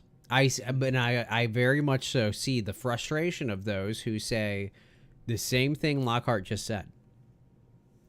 You know, and it's, I understand, but the fact is, mental distress can be many things. It could be many things that have nothing to do with violence. It could be many things that have to do with violence, and that's people have a right to self-defense. So if you can dial that in and make it more specific, that would be better. Right. You would need to really downgrade. If we can break a law down. Yeah. So here's what it's saying. If I deal with depression, right, or if I deal with depression to the point to where I can't function as a person, a human being, then I shouldn't have a gun. However, if I have depression every once a week and because I'm upset because, I don't know, the Eagles lost and I'm just upset because my football team loses or they sucked that year or whatever, right? Like the Eagles? I do like the Eagles, so that's why I brought that up. That explains a lot. Yeah, well, fuck you guys.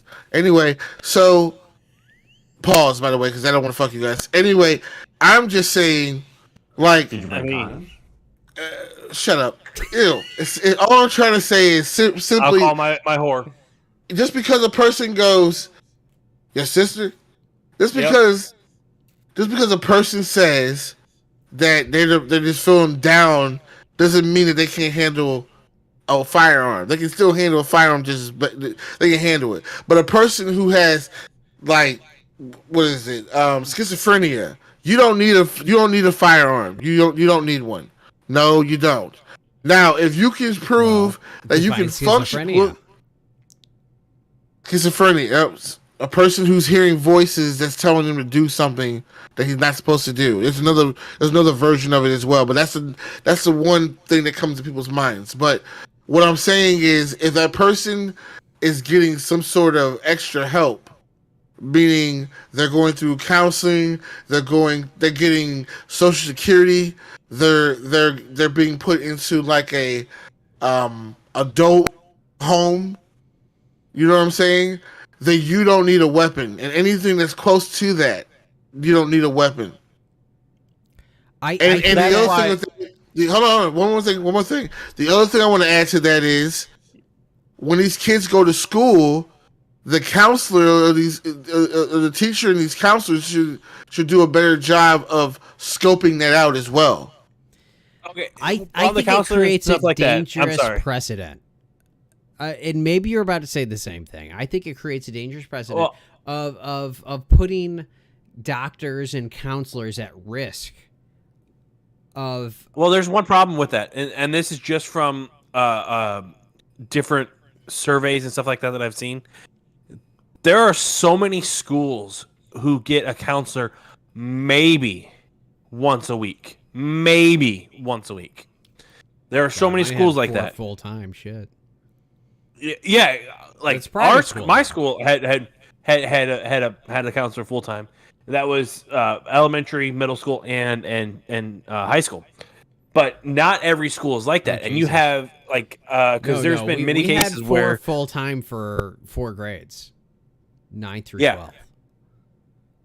there are many schools out there, especially in lower income schools, where they don't have access to that counselor. That counselor maybe comes once a week, if they're lucky. Most of the time, it's like once a month, and that counselor is dealing with every student body in that entire school. And a counselor can only do so insane. much.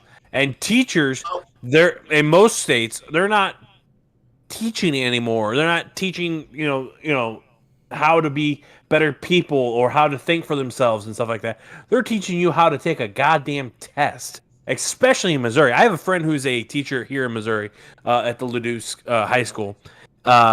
He told me even though he's at this really, really nice, prestigious high school, he's still teaching to take a test. They have to pass the assessment, the MAP testing is what they call it in Missouri. Missouri Aptitude Potential or some shit like that. I forget what, but it's a standardized test, and they're not teaching. Yeah, that's how they get accredited. Right. I know what you're Yeah. saying. But some so my high school though had at least 8 counselors. When I went to my high school, we had 8 counselors. Okay. But you had the 9 through funding for 12. that. Now they don't have that. Now the funding's being taken away. They don't want to fund that. They want to fund. People say, "Oh, we want more prisons, and we want more this, we want more that, we want more police." We need to stop and, as a society, and think about it and go. We need our children to actually have a brain in their fucking head and not know how to circle a goddamn bubble.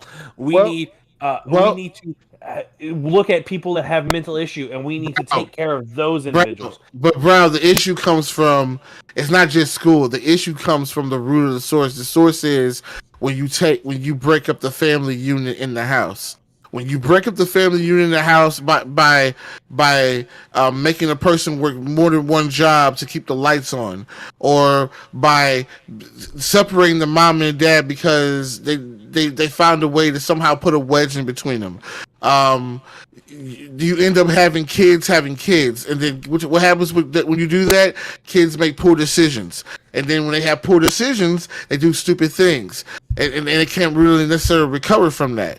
So what the way to solve the whole problem is to go back to the home and allow the home to be a family unit again, and stop encouraging this independent lifestyle of a single parent taking care of kids and calling that a home unit. That's not. Honestly, You want to know how you take care of that? Hold on. Hold on. Allow Before people you to have start, abortions. Let's take a step back. Let's take a step. We started talking about the shootings, and we started talking about the gun laws, which led us to healthcare, which led us to livable wages. Look at the fucking bounds we just took. So, shootings attached to healthcare, and healthcare, and not just across the board, but in the difference in schools. I'd say my high school, but I don't have any issue saying this. My high school, by far, far surpassed both of yours in quality, in everything. I had extremely high quality high school. And for that, I'm thankful. Actually, That's because you went to the prissy sit. I went to a very good high school that I very much appreciate. I did not do good, but I very much appreciated what I received there. Honestly, some of the counseling was laughable. I was moved to a different counselor at request, which was better. But even at that, Request by who? family. Okay. Sure. So let's take a look back. We'll bounce back. If we want to look at my high school career, I was not doing. I was almost failing out of school at 16. At the same time, I started seeing an out-of-school counselor, who then said, "You need to see a neurologist because I see some things that might be wrong." The neurologist said, "You're having seizures throughout the day." So now I know I'm unconscious a good portion of the day. I'm not absorbing a fucking thing because my brain ain't working. And then I start seeing a different doctor. I also have ADHD. I have dyslexia. I have listening comprehension issues, which is probably part of dyslexia, or maybe combined with, maybe relative to dyslexia. Hold on. Pause right there. Did you go to a special class because of listening comprehension issues? Did you do any type of special, this is any type of special testing for that? School. Did you? No. Did I get special testing? No, I saw a specific counselor that was able to diagnose. The testing was done. Okay. Anything I needed could be requested and would be fulfilled. I had what was there to pass, and I did pass. Passing was not an issue at that point. Those that needed to know were notified, and everything was fine at that. I had the good thing about it was class sizes were small enough that the help was there if needed. All I had to do was request it. I passed. I made it through. It was fine. And you know what? I don't have a doubt that 99% of the teachers I had would be there to back me and say, that's a good student. That's somebody who cares. That's somebody that's knowledgeable and that wants to learn. So I don't have any issues with that. I got through it.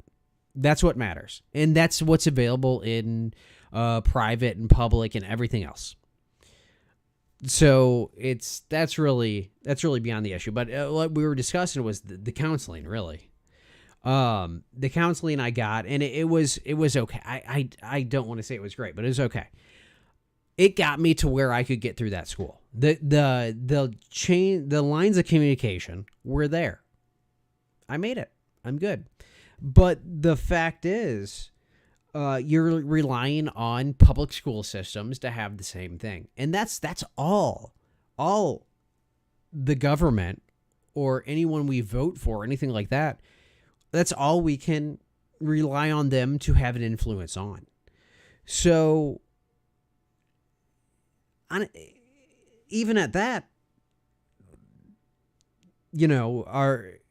are we going to rely on them to report things? Are we going to trust them to report things? Are we going to trust them not to report too much to prevent issues from happening?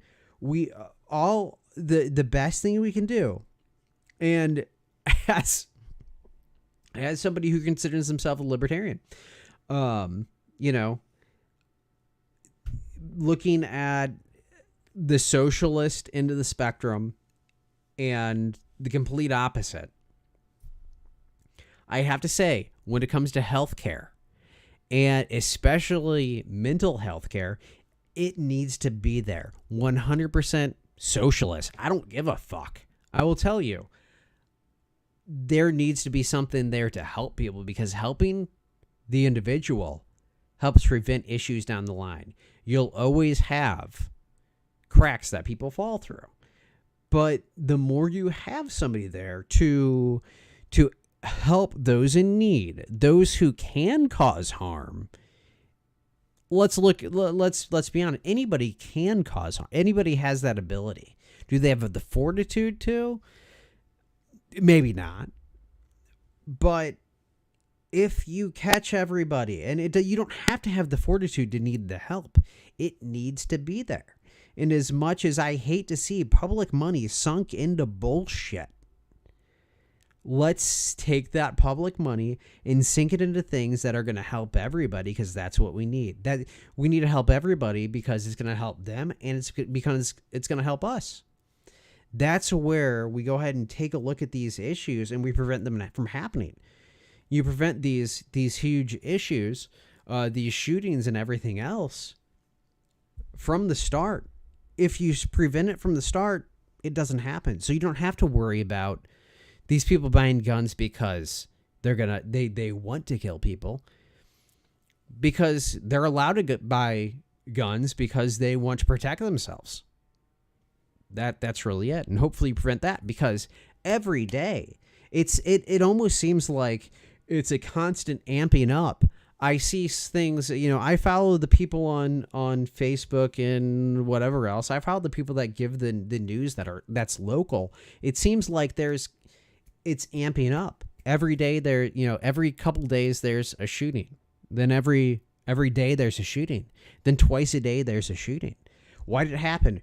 Because the guy at McDonald's got pissed off at the customer and pulled out an AK out of the walk-in freezer. Or because somebody got upset at the guy at McDonald's and decided to pull a gun out on him. Or at Dairy Queen, they shot the chick at the counter because of whatever, or because there's a burglary. And what's the focus end up on? The guy that's carrying an AK pistol strapped to his chest walking down the street. Who'd he hurt? Fucking nobody. But that's where the focus is, and that's the problem. So in my mind, it's let's go back to the beginning and prevent it from the start. And I think that's the best way, and I'm okay with public money being spent that way. That's me, though. That's nobody else. Going off of what you're saying of wanting to have mental health, the reason people don't want that to happen is because they don't see a profit. How is this going to affect me when I pay taxes if my tax money is going to help somebody that needs mental help? How is that going to help me? And it's like, well, fucking here's how it's going to help you. That person that's going to need mental assistance, they're going to get the assistance they need, and they're not going to go buy a gun and come to the supermarket, come to the church, come to your children's school, and shoot it up. That's how it's going to benefit you. Oh, but I don't see that benefit right away. You see that benefit by not seeing all that shit. Yeah. That's your benefit. It really goes back. There's too many people that say, I need to see a benefit from my tax money. Yeah, it goes back to my theory on, quote unquote, the war on drugs, where they want to stop drugs coming in. No. My idea on war on drugs is helping the people that are using drugs, even if that means helping them use it safely. Because by every bit of helping people use drugs safely means you are preventing them from blocking up the ER trying to get prescription drugs, opioids. You're preventing them from wasting the time of EMS trying to give them Narcan, or whatever else they need to do, or letting you die, whatever they're going to do. You're still wasting their time. You're wasting their money. They're wasting their drugs. By helping these people, either attempt to quit or continue to use, I don't give a shit what they do. It's going to cost less money in the long run to do that than continue a war on drugs, and therefore continue a violent back and forth with drug cartels, because they make more money simply because it's illegal. If it's not illegal, they don't make that money anymore. They're gone. They're done. And that, in fact, prevents the weapons trade as well. What a fucking coincidence. Lockhart, were you going to say something? Well, I just think that I stand by my opinion. I think that mental health is important, but I also think that part of the reason why we have mental health issues, which leads to the gun violence issue, is because you are destroying the unit. You're destroying the unit or the family and the family. People don't have an idea of what that is anymore. And when you don't have morals to grow up on and learn from right from wrong and treat people the way you like to be treated, that shit that shit has heavy consequences when they become an adults. And when they don't do what they're supposed to do. And here's what I'm saying with that. I'm saying that percentage wise, okay? Not everybody who grows up out of the house is obviously going to be a goody two shoes. But what I'm saying is that we would have less of a chance of somebody being ignorant and doing ignorant things if they were taught that being ignorant can lead to an ass whooping or just learning that that's the wrong way of how to live in the first place. This racist person was obviously racist. He had issues the guy in Buffalo who shot up the store, he obviously had issues for a long time coming, and racism is taught. It's not Yeah. you know. Yeah. You don't grow up with it. So yeah. So I'm talking about the problem, not the symptoms of the problem. And I feel like these bitch ass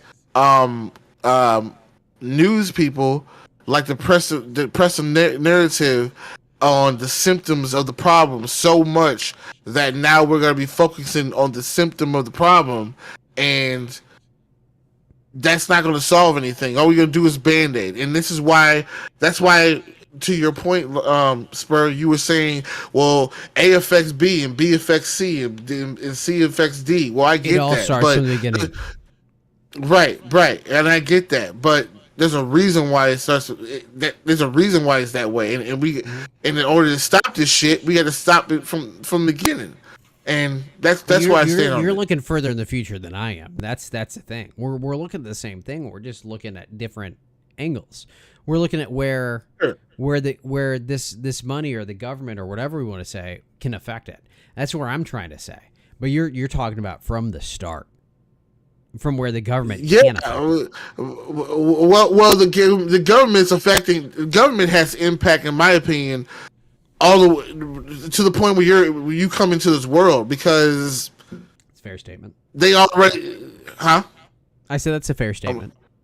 I mean, yeah. I mean, government has impact as soon as you start breathing in this world. So what I'm saying is... No, it's not even when you breathe in this world. Now, look at Roe v. Wade being overturned. It's from the time a woman gets fucked. That's when that's when your opinion matters, because guess what? The woman no longer is a woman. She's just a carrier for your body.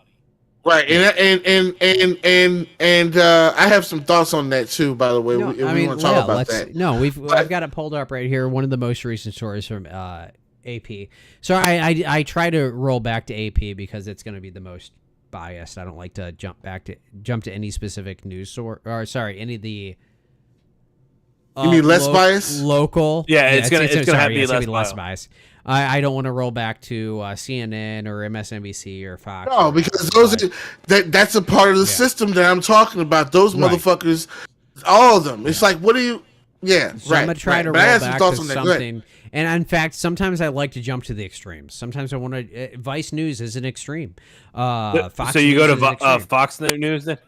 No, I will go to both. You will catch. I'll go to both and read through them. But I believe that. Sometimes it's comical. I just think it's.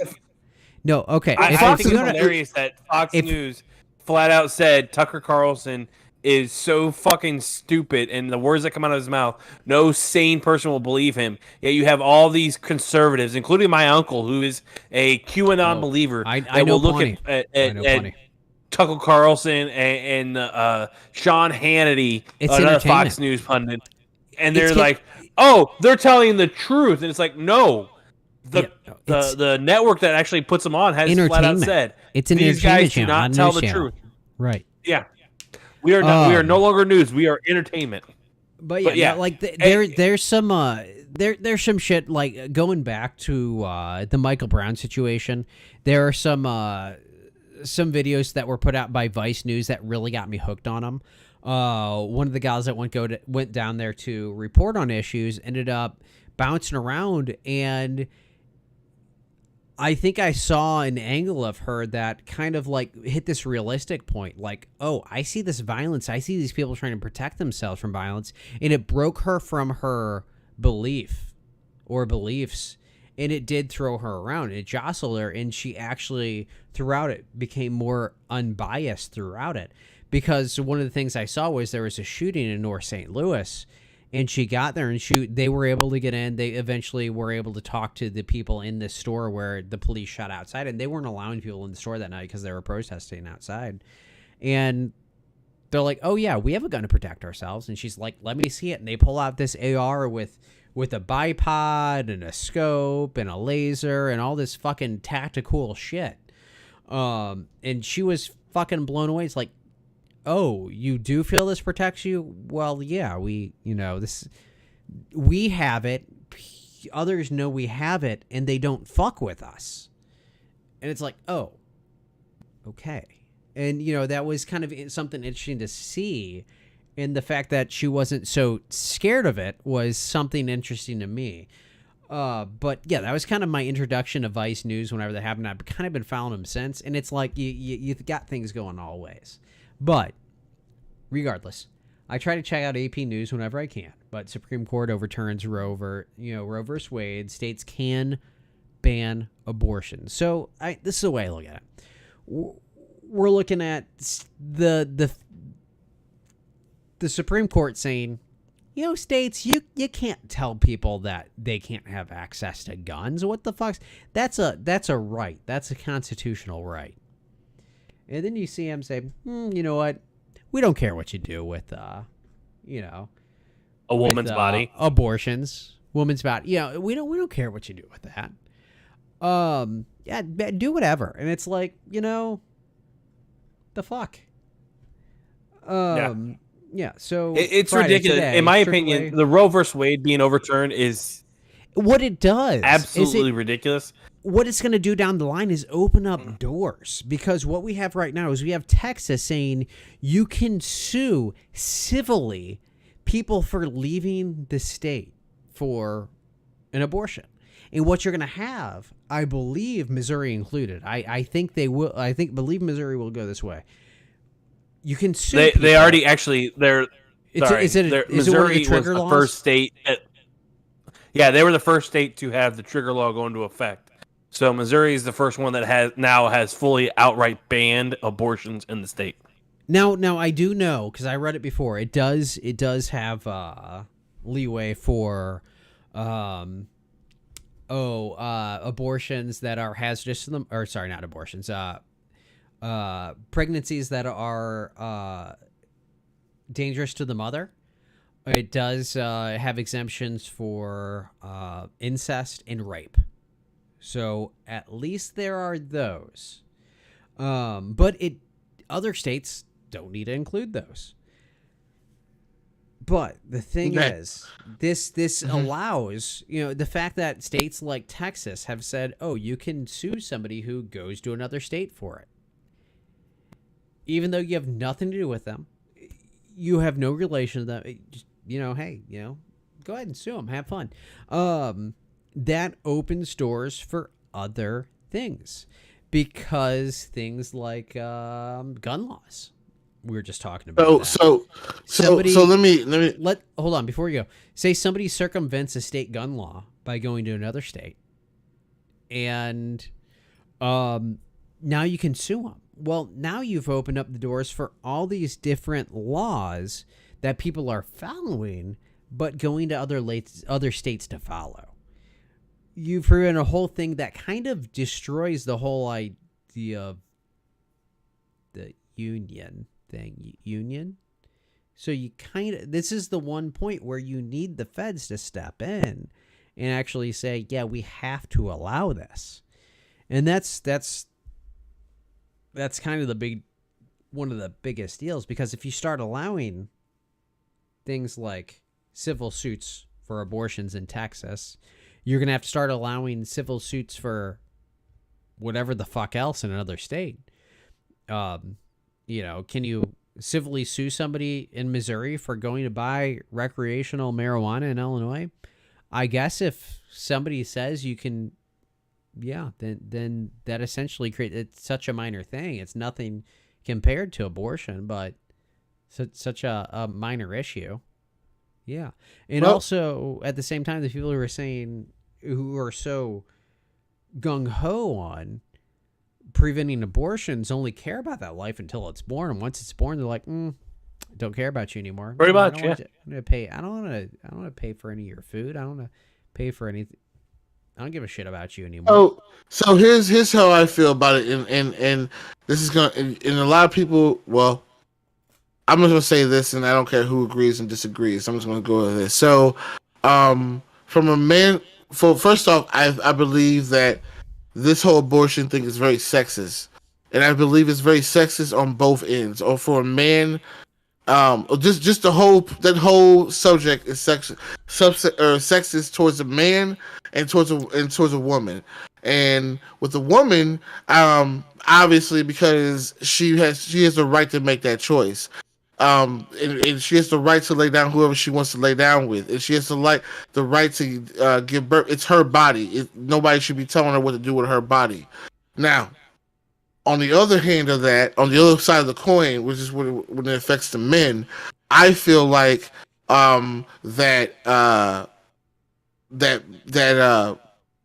fraternity tests need to be mandatory. And the reason why I think fraternity tests need to be mandatory is because women control sex, in my opinion. You can't go and have sex with a woman and force her to have sex with you, because that's called rape. She controls sex. So if she's the one that's allowing the man to enter her and spread his seed, that's her choice, right? On the other hand,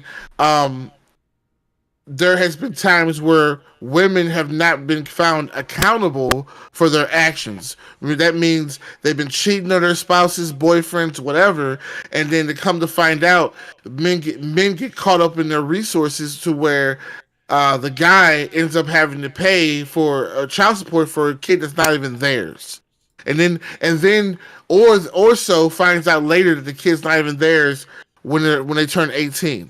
Okay, and what I'm trying to say is I'm tired of the news trying to minimize the value of a man's disappointment when it comes to that, and maximize the women's rights of what they go through when they both should be equal. In my opinion, I don't care if the person's married or not married. I think that a fraternity test, if the kid were to be born, needs to be mandatory. Period. What's that paternity test for? Is that for support? To make sure that the kid that she's having it belongs to the guy that she's with. That is mandatory in most states. I know it's mandatory in this state. No, it's not. No, it's not. For sorry. Hold on. Let me take a step back. If a guy does not sign a birth certificate, it is mandatory that there is testing done in order to enforce child support and things like that. I know that because so all I'm going to say you is this: there's a case out there, and there's plenty of them.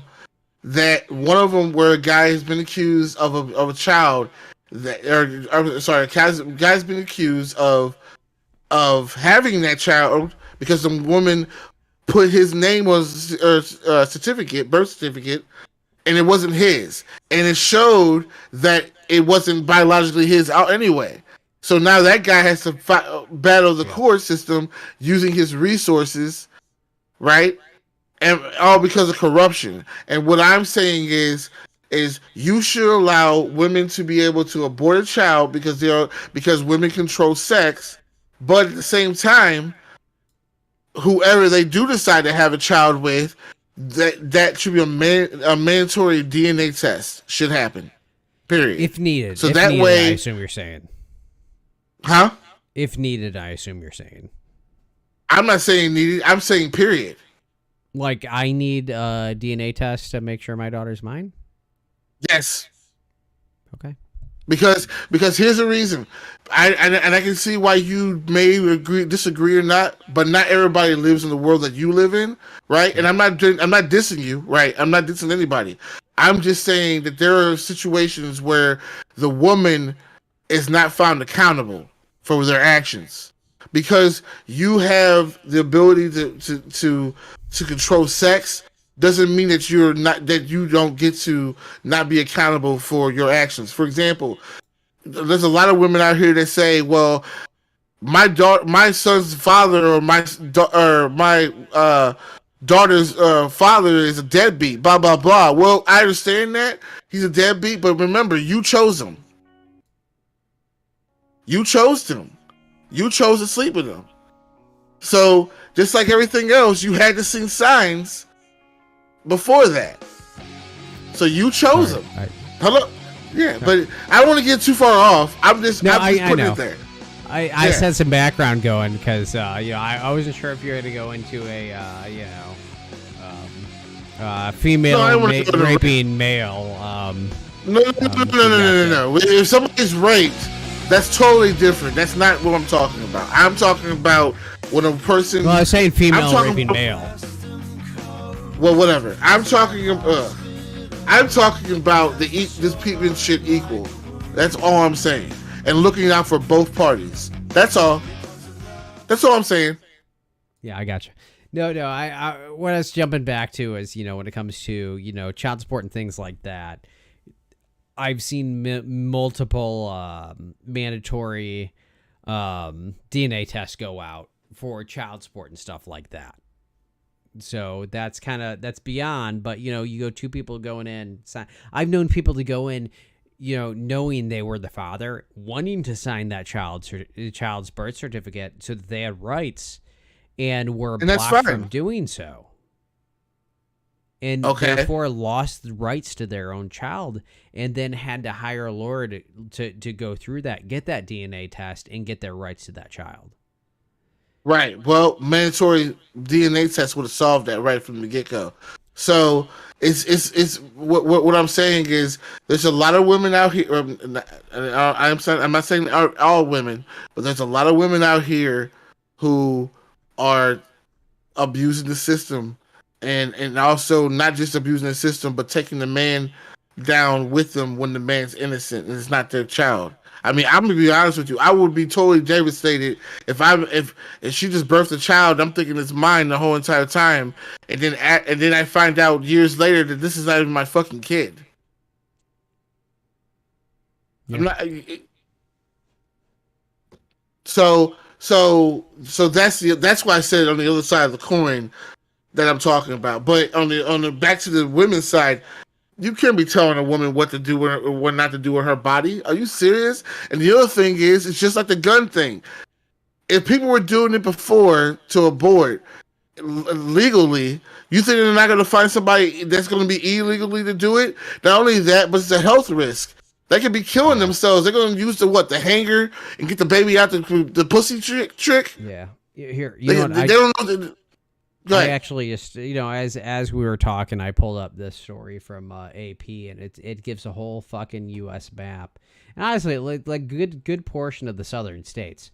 But if you look, the restrictions and bans on abortion, if we take a look at Missouri, state law allows abortions up to 22 weeks of pregnancy, but the GOP-led legislature passed an abortion ban in 2019, which will take effect with the Roe v. Wade ruling tossed out. Under the 2019 law, abortions would only be allowed to save the life of the mother and would not be allowed in cases of rape or incest.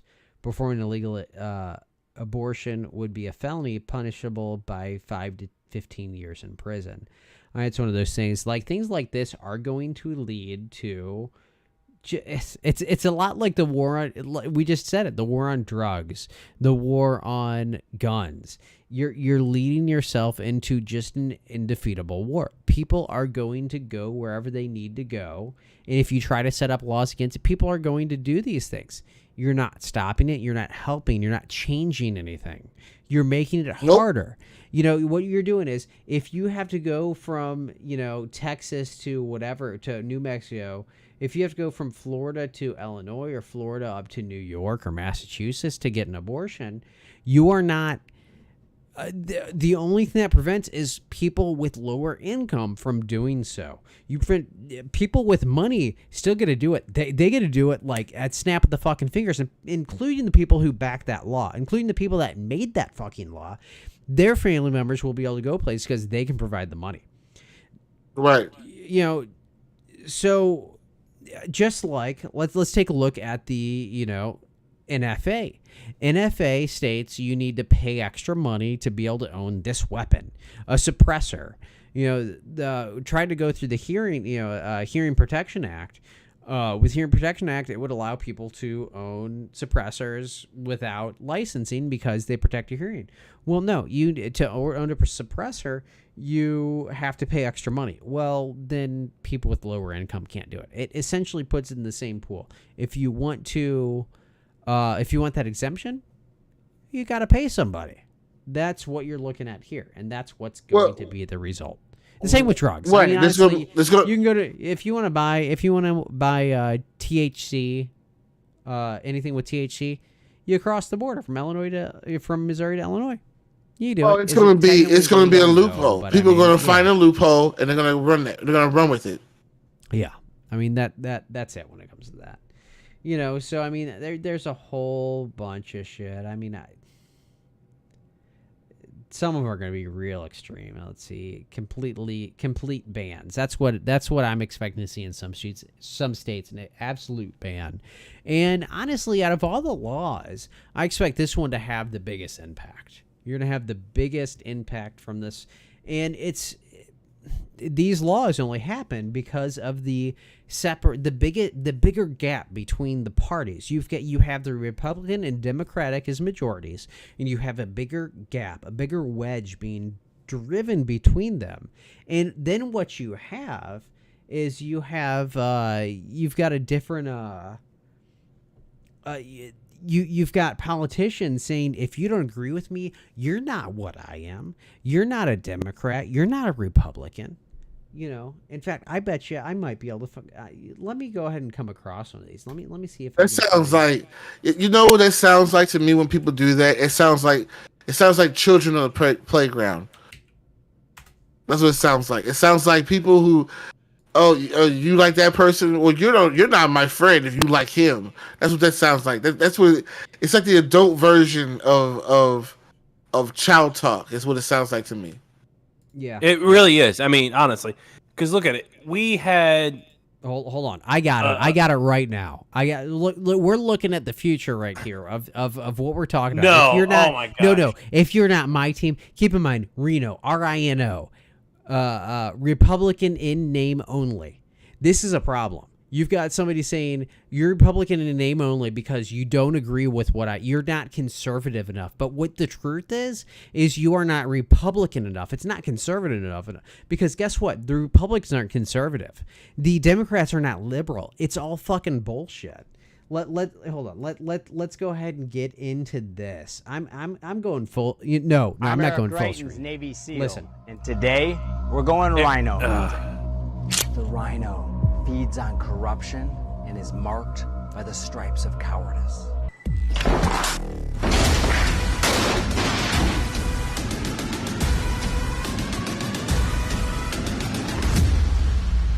Join the MAGA crew. Get a rhino hunting permit. There's no bagging limit, no tagging limit, and it doesn't expire until we save our country. Here's the issue. Democrats are not the enemy for Republicans anymore. It's Republicans that don't agree with the other Republicans. They've already separated the party so much that they want to separate the other part. And the same with the Democrats. The Democrats have separated. They've alienated enough people, and they're beneficially going to create a large enough group of them that reject both. But it's going to take a long time to get there. The fact is, yeah, let's hear. Let's see. Get yours today, Eric Greichens. Yeah, whatever. Fuck you, Greichens. This is the guy that went in as the family values guy and then blackmailed his mistress. Yep. I mean, honestly, this country is doomed, and it's gonna be this midterm election that's really gonna show how doomed we are, because you're gonna have so many Trump Republicans, and that's the only way to describe them, is they're so far off the reservation when it comes to running this country correctly. I'm gonna call them far Republican because they're not far right. They're beyond far right.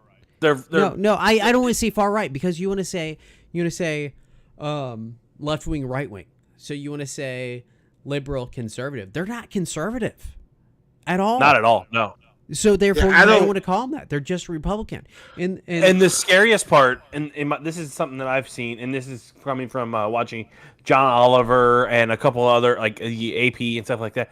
There are so many attorney generals, the people that are in charge of the elections, the people that literally are Secretary of State, maybe, but there are so many of them that are now Republicans, and they are Republicans that believe the big lie that Trump had won the election, but it was stolen by nefarious means. There then are so you many ask of them in power now. You ask them what evidence do you have? It's like gut feeling. Yep, exactly. Yeah, there's been many cases where I think there's the one in Nevada. He said that Trump won the election, and when he was pressed for evidence on it, he said, "Oh, well, I just have a gut feeling." Yeah. That was his literal statement in a debate. I'm not a fan of Biden, think- but I don't believe that he didn't win. I mean, I'm gonna say this. I don't believe that Trump's gonna make it back into presidency. I think his time is over with. I agree. But as far as his dumbass followers though, I think that they're just, no matter what we go through, they're gonna be upset because it's not Trump. Whoever it is, regardless, next time We're gonna get worse than Trump. I don't think we will, but I think because we already hit rock bottom. it could No, be, but no, we haven't hit rock bottom yet. We still got a ways to go to hit rock see- bottom. Well, I feel like we have, because the gas prices are up. The things are. I think we're already.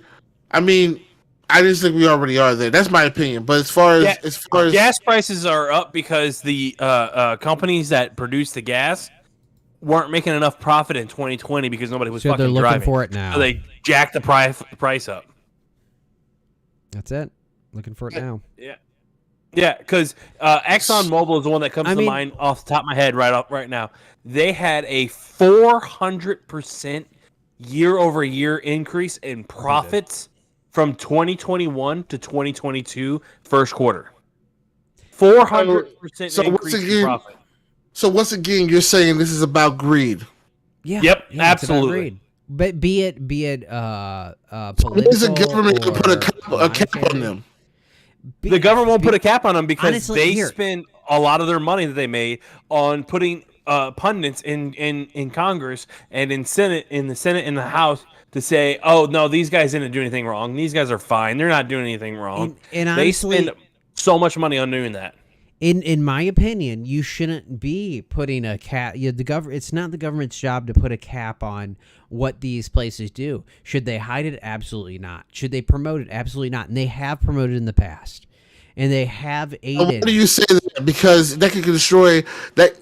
Gas is one thing that can single-handedly destroy the economy by itself. But so guess why do what you say happens that? whenever they get to the point where they actually do tip that barrel? They lose all their money. So they have to get smart and they have to make it affordable, just like anything else. If your iPhone if your iPhone wasn't affordable, would you have one? If my what? iPhone? If my iPhone was not affordable, would I have one? We didn't. I mean, I'm assuming I have one. I'm a fan. But if you had to pay $4,000 for it, would you? $4,000 for it? No, I wouldn't. Exactly. So if we inflate the price of anything, there becomes a point where you're like, I ain't paying that. Now, gas is a little different because that's what I'm all getting our at. vehicles take gas. But the fact is, it's not our government's job to make sure they keep their prices low enough, but it's also not their job to aid them in keeping their prices high, and that is what our government's done. I kind of feel like you I kind of feel like you didn't really make a point there. What I'm literally saying is I'm missed it. I'm not trying to. I'm comparing it to something else. Is all I'm doing. I'm comparing it with something not really comparable, but less consequential.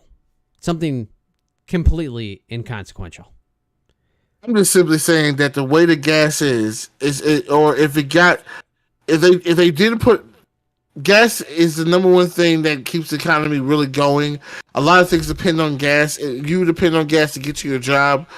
If they don't put a cap on it and it goes way higher than anything, nobody's gonna be able to get to their job. Everything's gonna go to a halt, which is gonna cause an issue in the economy. Guess what happens to the gas companies? That's it. They're dead. But then we're all fucked. And suddenly they go, "Oh shit!" But then we're all fucked at that point because then they turn around and they crash the gas prices and they put it back down to real low. That's what Spur's trying to get at. Is they're going to keep going up and up and up until the point where it becomes unsustainable for the common person to buy their product. And then once it hits that point, once they get to the where, okay, no one's really going out and buying our product anymore, even though they need it, they're using the bus, they're using bikes, they're using skates or whatever else. They're not going to work anymore. Who fucking knows? But here's the deal. The government's backed the gas companies so much to raise those prices to that point, and they continue to back them even though they continue to raise the prices. The fact is, if they don't have the government backing to raise those prices, they won't raise them so high. We won't see that. Now we're seeing the government's at fault for this. The government, absolutely. Not only the government. I mean, the companies are as well, but everybody's in it together. We can go ahead and say, okay, well, they're going to try to cut federal taxes. Okay, that can help the price, and it's going to help the price, but only a little bit. And guess what? I bet you, if they try to cut their tax, the fuel company's going to say, we can add an extra penny per gallon. That's a lot of fucking money, and they'll do it. And they'll take that fuel nozzle and stick it straight up your fucking asshole. Yeah, the way we can prevent companies from like that to do that is we need to knock out the monopoly, in which they do technically have a monopoly since all of them are working together. They're all to OPEC. Make They're all those prices same with the same group. And if we get government to stop trying to back them so much, they won't have so much of a pull. It's just like anything else that has the backing. So what's this thing where Biden's talking about where he's trying to get them to do a holiday relief or whatever it's called, tax holiday relief? Holidays are bullshit. Tax holidays are bullshit. You know, what you get then is a big line at the gas station. Now, one thing he's trying to do is a tax, and maybe that's what you're thinking of, a tax holiday. Maybe it's an extended, over a certain amount of time. Yeah, it's only it's to like August or whatever, to where eliminate tax. They're killing. Yeah, they're taking away a certain tax on the gas to make the gas cheaper. Yeah, basically what they're doing is the federal government saying, "Hey, we're not going to take this money out that we normally take for gas. We're not going to take that no more." It's the federal government saying we're not taking the gas tax anymore. We're just going to let it be whatever price that the gas company wants to make it. And it does affect infrastructure, but keep in mind we pay federal tax and we pay state tax on gas. Those gas stations pay that. Yeah, when you pay income tax on when you get paid. Yep. Then you pay taxes on when you buy something. Then you pay property taxes on stuff that you've already bought. It's getting to the point where it's kind of ridiculous. Like, you can't own anything without paying taxes about 3 to 4 times before you actually own it. Missouri cities want to get rid of personal property. What happened to that? Oh, no. We've got personal They're never gonna get rid property. of that. We have gas taxes. We have income taxes. Hell, if you Sales work in taxes. if you work in St. Louis City has their own income taxes. If you work in the city, the company you work for has to pay the city a certain amount of your income. Otherwise, they come after you. And if you're a contractor and work sometimes inside the city and sometimes outside the city, you're like, oh, you only paid 8 months of taxes to us. Where's the other 4 months of tax? You're like, oh, I work somebody else. Well, you need to file that with us to tell us that you didn't work those months, so we know not to come after you for taxes. So now you have to go out of your way to prove to them that you didn't work in the city, so that they don't have to try to come after you in court for the taxes that they do not deserve. Here's another one, Lockhart and Spur. Spur doesn't have to pay this, but me and you, Lockhart, we do. We have to pay $1 tax every year for being single. Because me and you are not married, we have to pay $1 tax to Missouri State. And until you are of the age, I think it's 45, maybe 46. I don't remember exactly. What's the reason for the tax? It's an old tax from around the time Missouri first became a state. It's a single man tax, basically. And because you are single, you are not married, you are going to be taxed $1 every year. Wow.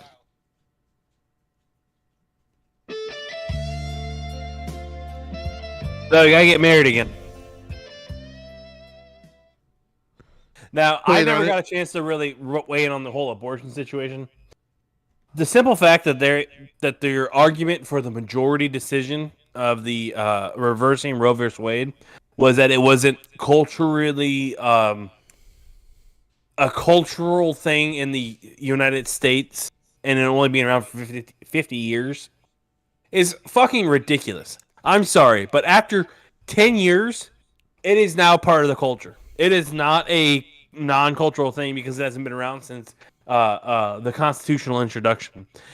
It is now a cultural thing because it's been around for more than 10 years. Every 10 years, our culture completely changes.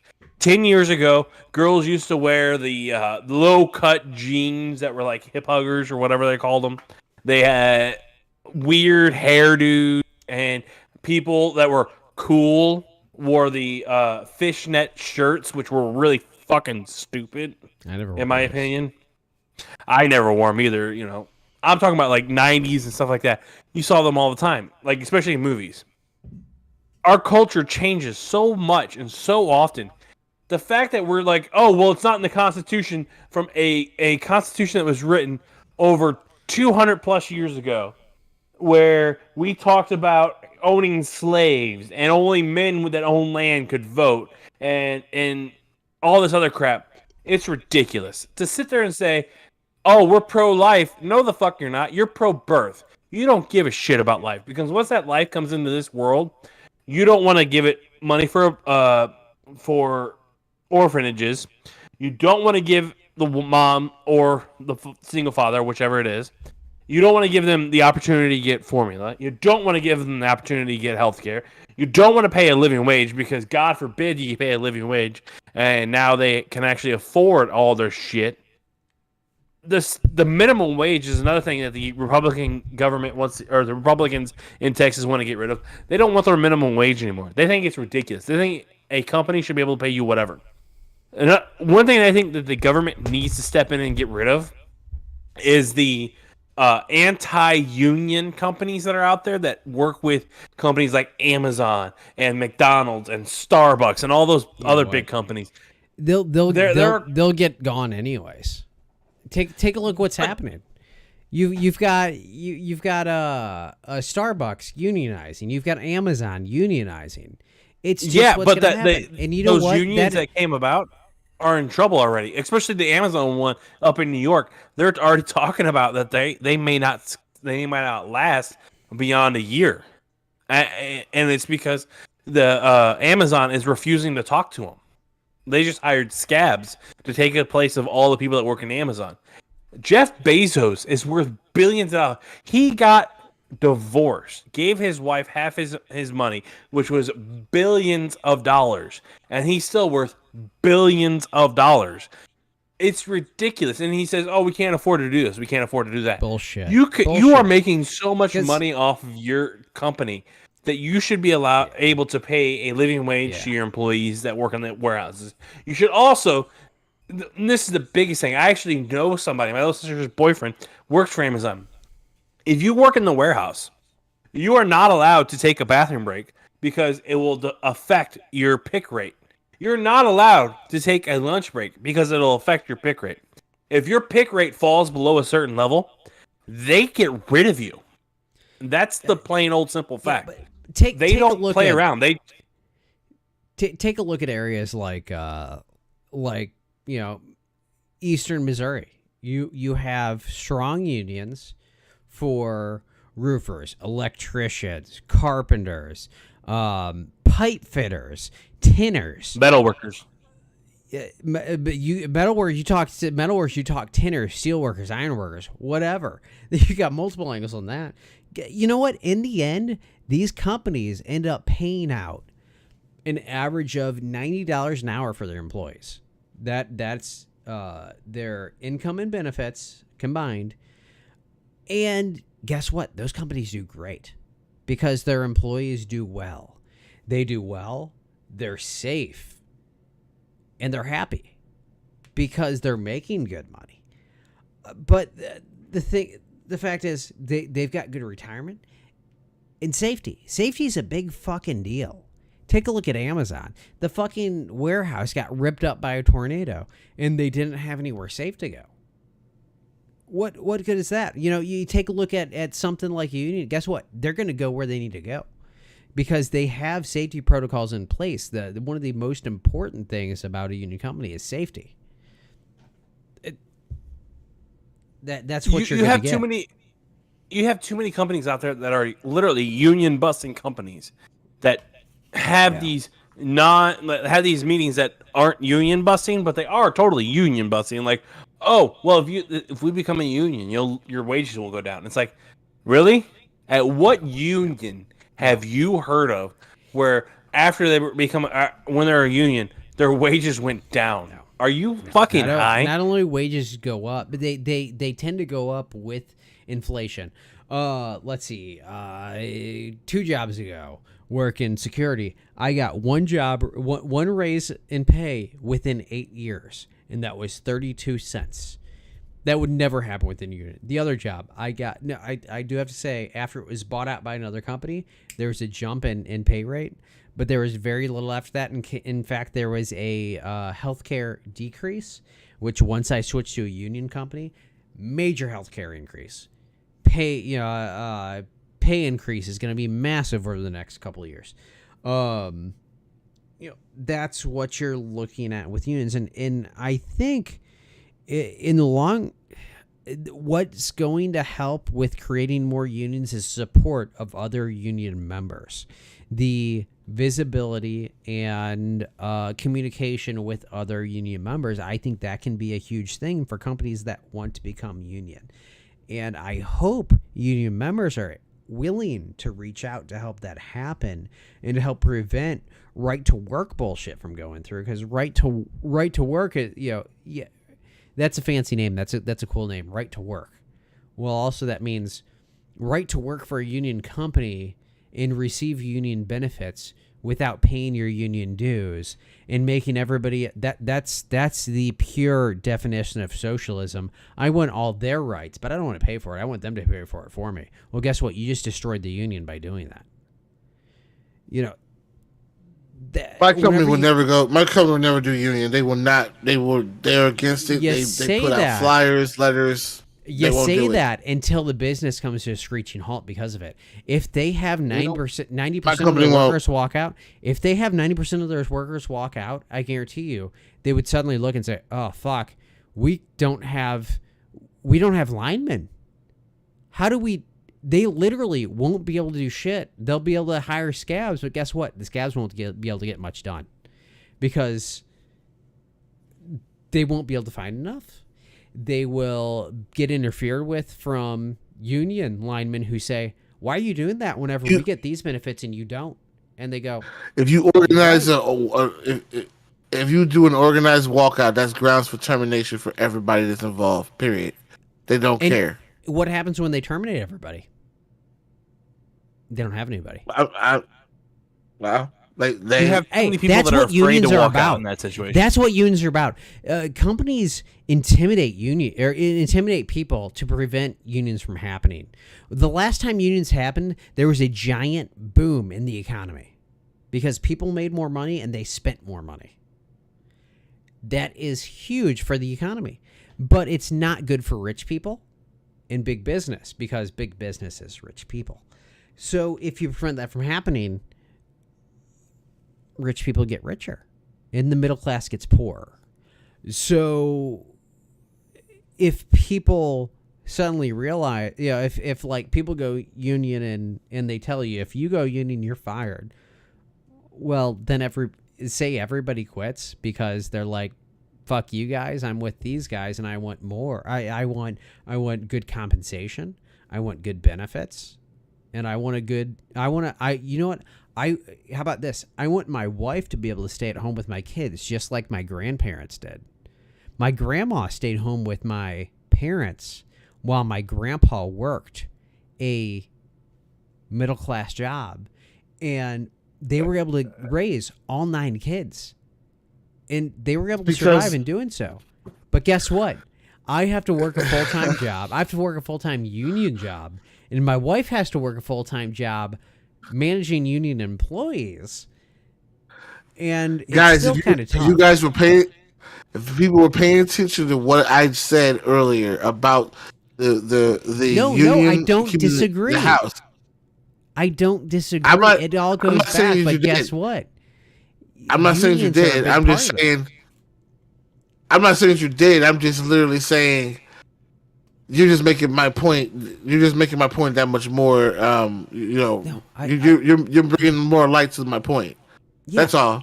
I get it, but in the end, what is it? It's united we stand, divided we fall.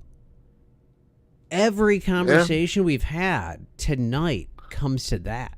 United we stand, divided we fall. Everybody, if people can get together and agree, that's what make things happen.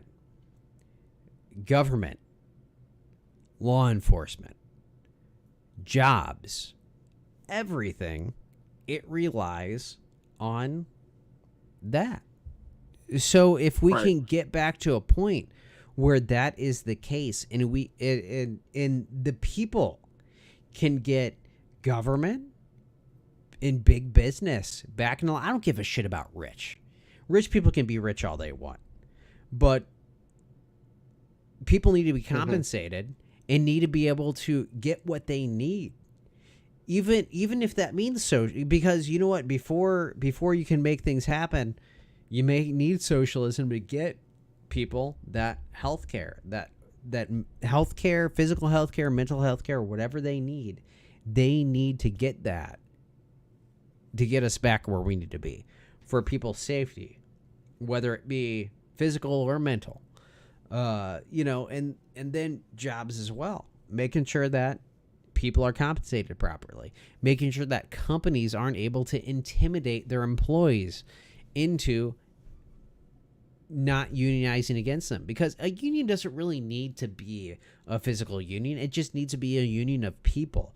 If enough people say, hey, you're fucking me over, you know what, you owe me more, and then they give you more. That's how it happens a lot. I've been with companies that aren't union, and people say, hey, you're fucking us over, and we see what's happening over there, we want it too. Guess what? They give it to you because they realize it's going to end if they don't. And unions are just the guarantee that they're all going to walk. Because guess what? You've got all your trade employees, and if they go in, if you don't come up to a contract, they don't agree, they're not working. And if you hire scabs, if you hire scabs, Your employers are going to come set up a picket line. Guess what? No other union is going to cross it. So if you're a roofer and you're out of contract and they hire scab roofers, the plumbers, electricians, laborers, nobody's going to cross that line. It's just like what happened to Schnucks. That's That reminds me of Schnucks. I worked at Schnucks when that happened. That's why it happened. Because we wouldn't work. So then they came You're to like, an nope, agreement. I'm done. I was too young for that. I was just trying to make, I was trying to make $60 a week, and guess what? On strike, you made $100 a week, so it didn't matter to me. But to other people, what's really it mattered funny enough. is I my didn't dad vote. works for a union now with Boeing, and he has to go in tomorrow, and he has to vote to give the union the ability to, use striking as a risk or as a tool against the Boeing company so that they can get a better deal. And he told me that he has all these younger guys that he works with that are like, oh, well, if we strike, we're going to get that better. We're going to get that better. And I remember when I was younger, my dad striked. They actually came back with a deal that actually cost them money. So striking works in some cases, but not all. And at the same time, if you don't strike before that, it could have even been worse. It can really go either way, but it's a negotiation, but it's a negotiation between your employers and your employee. So it's a risk you take, that's what you get. Sometimes, honestly, if you go on strike and you lose a little bit, hey, so be it. If they win, that's what the economy calls for. It sucks, Well, but that's the case. You get by.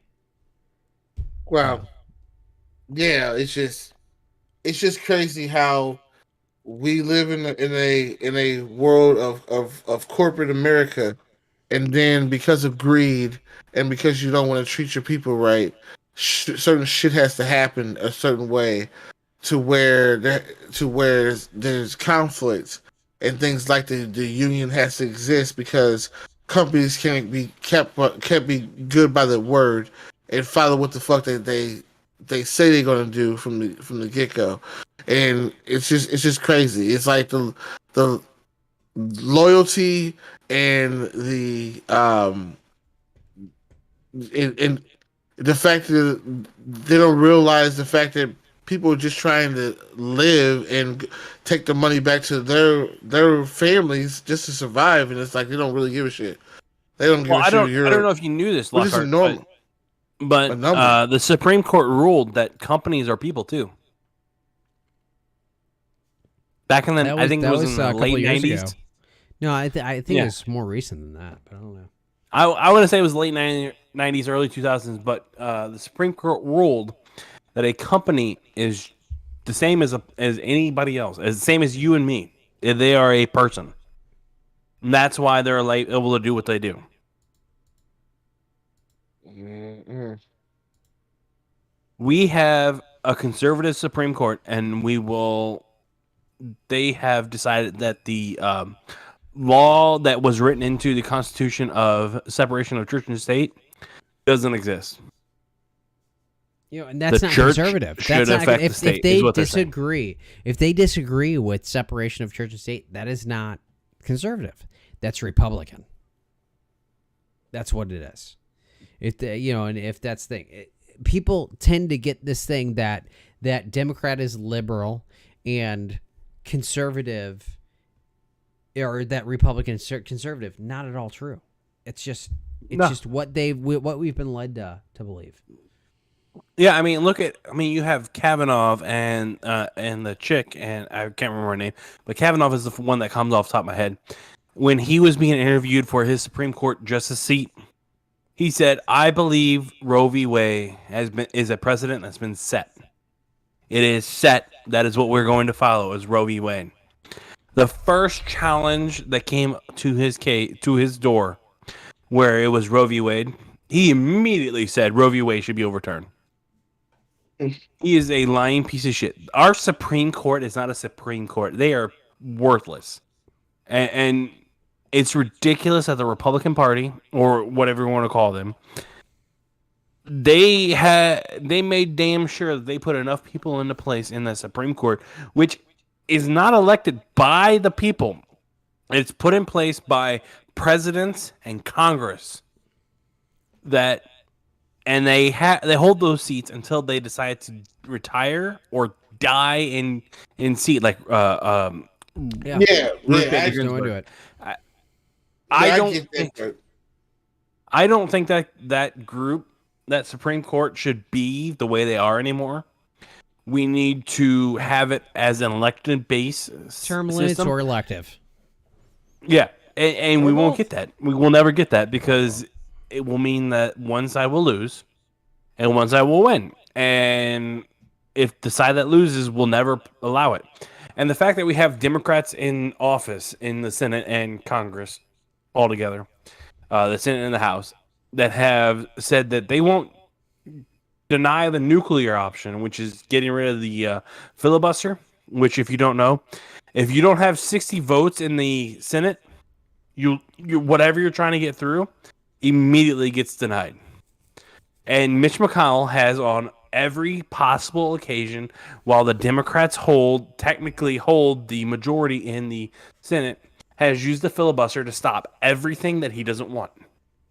Mitch McConnell, the fucking turtle, needs to get out of Congress, but he won't, because he has too many fucking Republicans in his state that love him, that think he's doing a great job in allowing the church to run the country like he has. It's ridiculous. This is the first time that I have fully, truly been embarrassed to be a Missouri citizen, to be a citizen of the United States. Roe v. Wade being overturned has fully made me embarrassed to be a part of this country. It is ridiculous. This country has gone to hell, and it's going to continue that way because you're going to have all these conservatives, and I do put air quotes in there, guys, conservatives like the Proud Boys and all those other crazy motherfuckers that want to follow the Republican Party and sit there and say, oh, we're doing the right thing because that's what God wants. God doesn't want us to have black people. God doesn't want us to have Mexicans. God doesn't want us to have these refugees from other countries. They only want this country to be white. Guess what, motherfucker? This country wasn't built on all white people. This country was built on Native Americans who got screwed. This country was built on the fucking backs of African Americans who were brought here against their goddamn will and put into slavery. I am truly embarrassed to be calling myself an American citizen. Sorry, I just had to get that off my chest. It's all good. It's all good. It's about I've been good time drinking. to stop. It's a good time to stop too, though, because it's late. Yes, and I probably need to go pass out somewhere because I'm drinking. Oh wow. I'm definitely drunk. Yeah. That's usually how it ends, isn't it? Shit. Yep, it is. Oh. Anyways, humankind. Be both. I know, right? I remember this week. I'm drunk. Cheers.